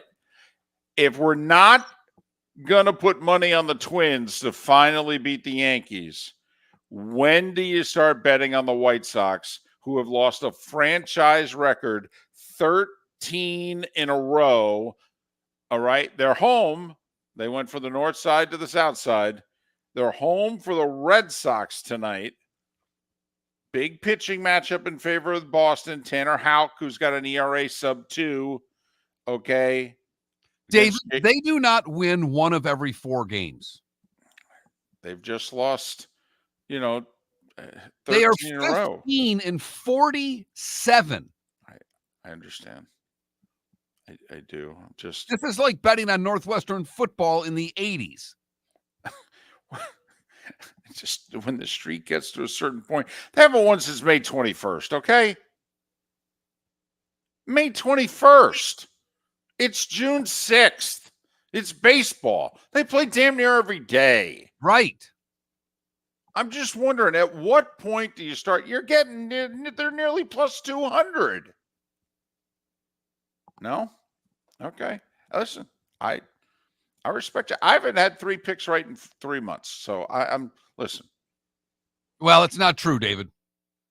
We hit that Tiger doubleheader loss against the Pirates a couple weeks ago. Well, that's true. Well, the system. I think the only thing I've gotten right since the start of the baseball season is I'm like 8-3 on the doubleheaders. So there you have it. Okay. You laying the points or taking the points tonight with the Celtics and the Mavs? I'm taking the 6.5. I am. I think tonight's game is going to be close. Do you think it's going to be over 214.5? Like coming off the layoff for both teams. The Celtics haven't played in a week and a half. Mavs haven't played in over a week. Okay, do you think they fill it up tonight, or do you think the shooting's off? No, I would bet Dallas in the under if I were to bet this game. By the way, the over's gone up to 215.5, so people are betting the over. So if you want the under, you just got an extra point. So 6.5, 215.5.